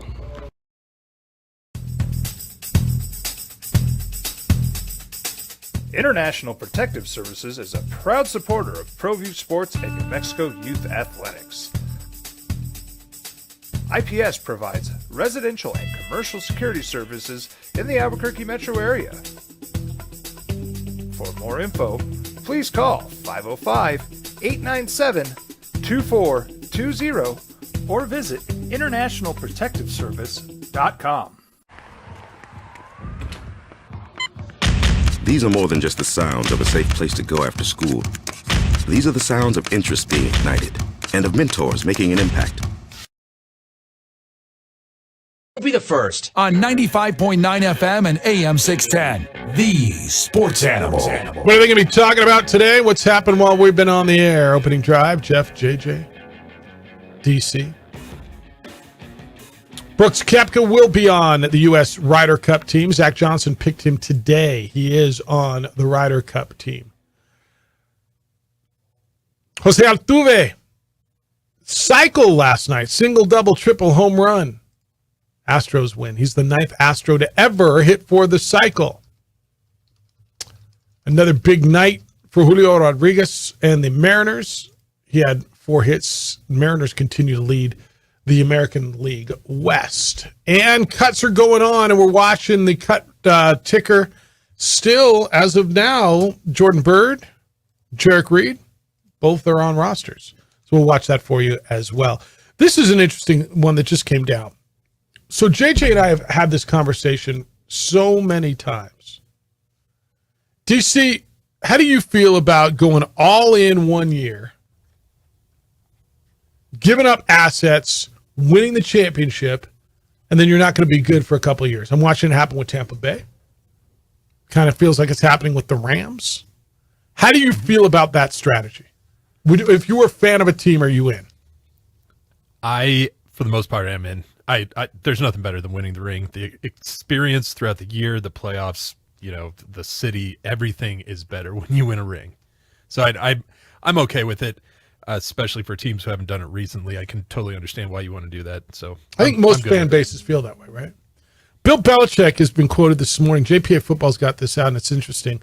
He says that teams cannot overspend and sustain long-term success. It'll come back to bite them. And he's right. Now you got to weigh, is it worth it to you? He was talking to WEEI, and he said that's a radio station in Boston. He said the Rams and the Buccaneers are currently dealing with consequences of overspending. Quote, you can't sustain the 20 years of success. I'll read it regular. You can't sustain the 20 years of success that we sustained by overspending every year without having to eventually pay those bills and play with a lesser team. I think if you look at the teams that have done that, it's kind of where some of them ended up. Jacksonville back in 2014, the Rams are going through it. Tampa's going through it now. So I'm not saying there's anything right or wrong with it. It's just a different way of doing things. And there's the results for doing that. End quote. He's not wrong, but if you, there's different ways to do it. If you have Tom Brady or if you have Patrick Mahomes, you can build around some of these guys, right? But what do you think about what he has to say? Because I don't think he's wrong in regards to. Well, he's been taking a lot of heat for the offensive line.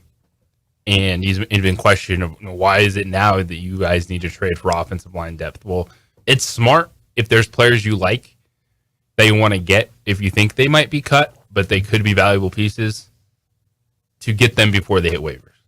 That's not bad business. But they also drafted 3 offensive linemen. They signed 1 in free agency. So they were trying to address their offensive line depth. But this is also a team that Bill Belichick is talking about. Was it 2 years ago? They were one of the top spending teams in free agency. New England was. New England. Yeah. And it didn't work out. A lot of ways to do it, man. And I think most, what was the t-shirt? Something about bleep the draft picks, right? Yeah. And that's also a different conversation that he's having regarding free agents. And the reality is, if you spend a lot of money 1 year, that's what you're doing, because then your cap is set. And if you're going to cut players, you're going to have dead cap hits. You can't just go out and spend that same amount of money every single season. But there is a certain expectation from fans that, well, if you're spending money this year, why are you not spending it the next year? That's what he's addressing here, which is a little bit different than, say, dumping all your first round picks like the Rams were. And again, they won a Super Bowl. And if Matthew Stafford doesn't get hurt, and now we have questions about him coming back from that, that's still at least a competitive football team. It's not this, oh no, where are they now? Can I just call him Sir? Sir Stafford. Sir Nick Faldo. It's kind of a different Sir, isn't it? If we just call him Sir from now on, Matthew Stafford, Sir. I think most Ram fans, while it sucks to be crummy, are pretty fired up they won that Super Bowl 2 years ago. I'm going to guess most Tampa Bay Buccaneer fans, though it sucks to be in the conversation now for first overall draft pick next year, kind of love that Super Bowl 3 years ago. I don't even know that I think it's arguable. Take that run, cash in, watch a drunk Tom Brady almost throw the Lombardi into the bay, take another run at it.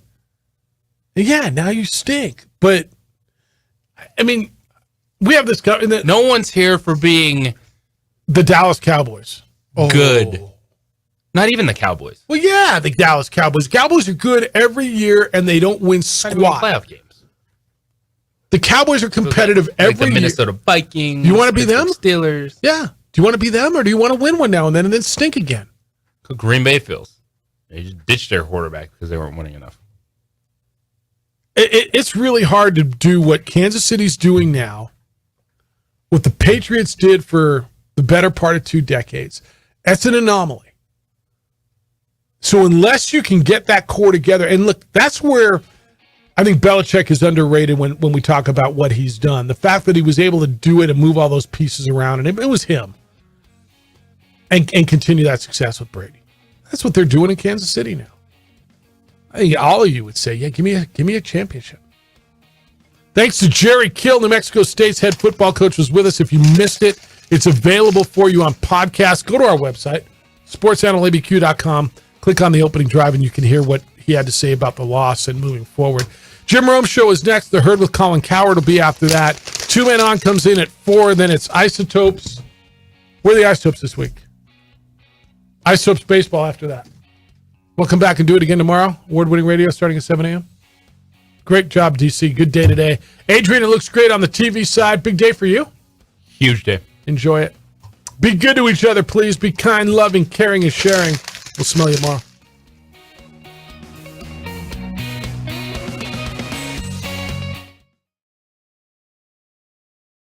We would like to thank the following sponsors for making this broadcast possible.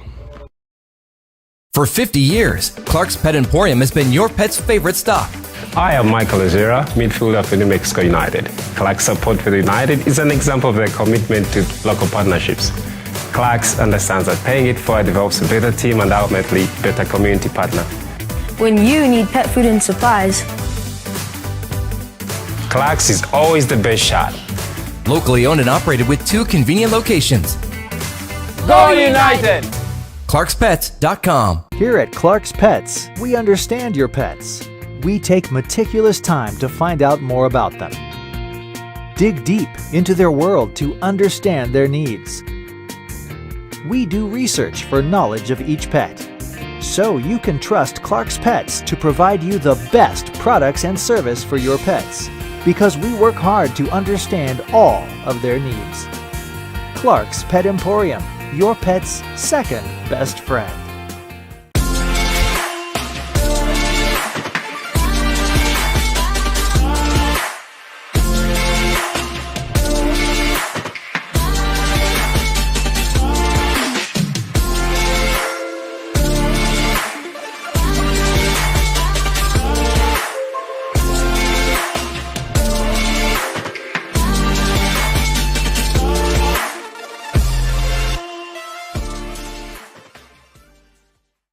These days, it's important to know people and businesses you can trust. There's a lot of places where you can buy a vehicle, but there's only a few local dealerships where you'll find honest people who have your best interests in mind. And Fiesta Kia is one of them. We've been helping our neighbors save money and drive dependable cars for years, and we'd love to help you. With new Kias arriving daily, you'll love our selection and the peace of mind you'll get driving a Kia from Fiesta. So stop by and see us today at Fiesta Kia on Lomas, or just start driving now at fiestakia.com.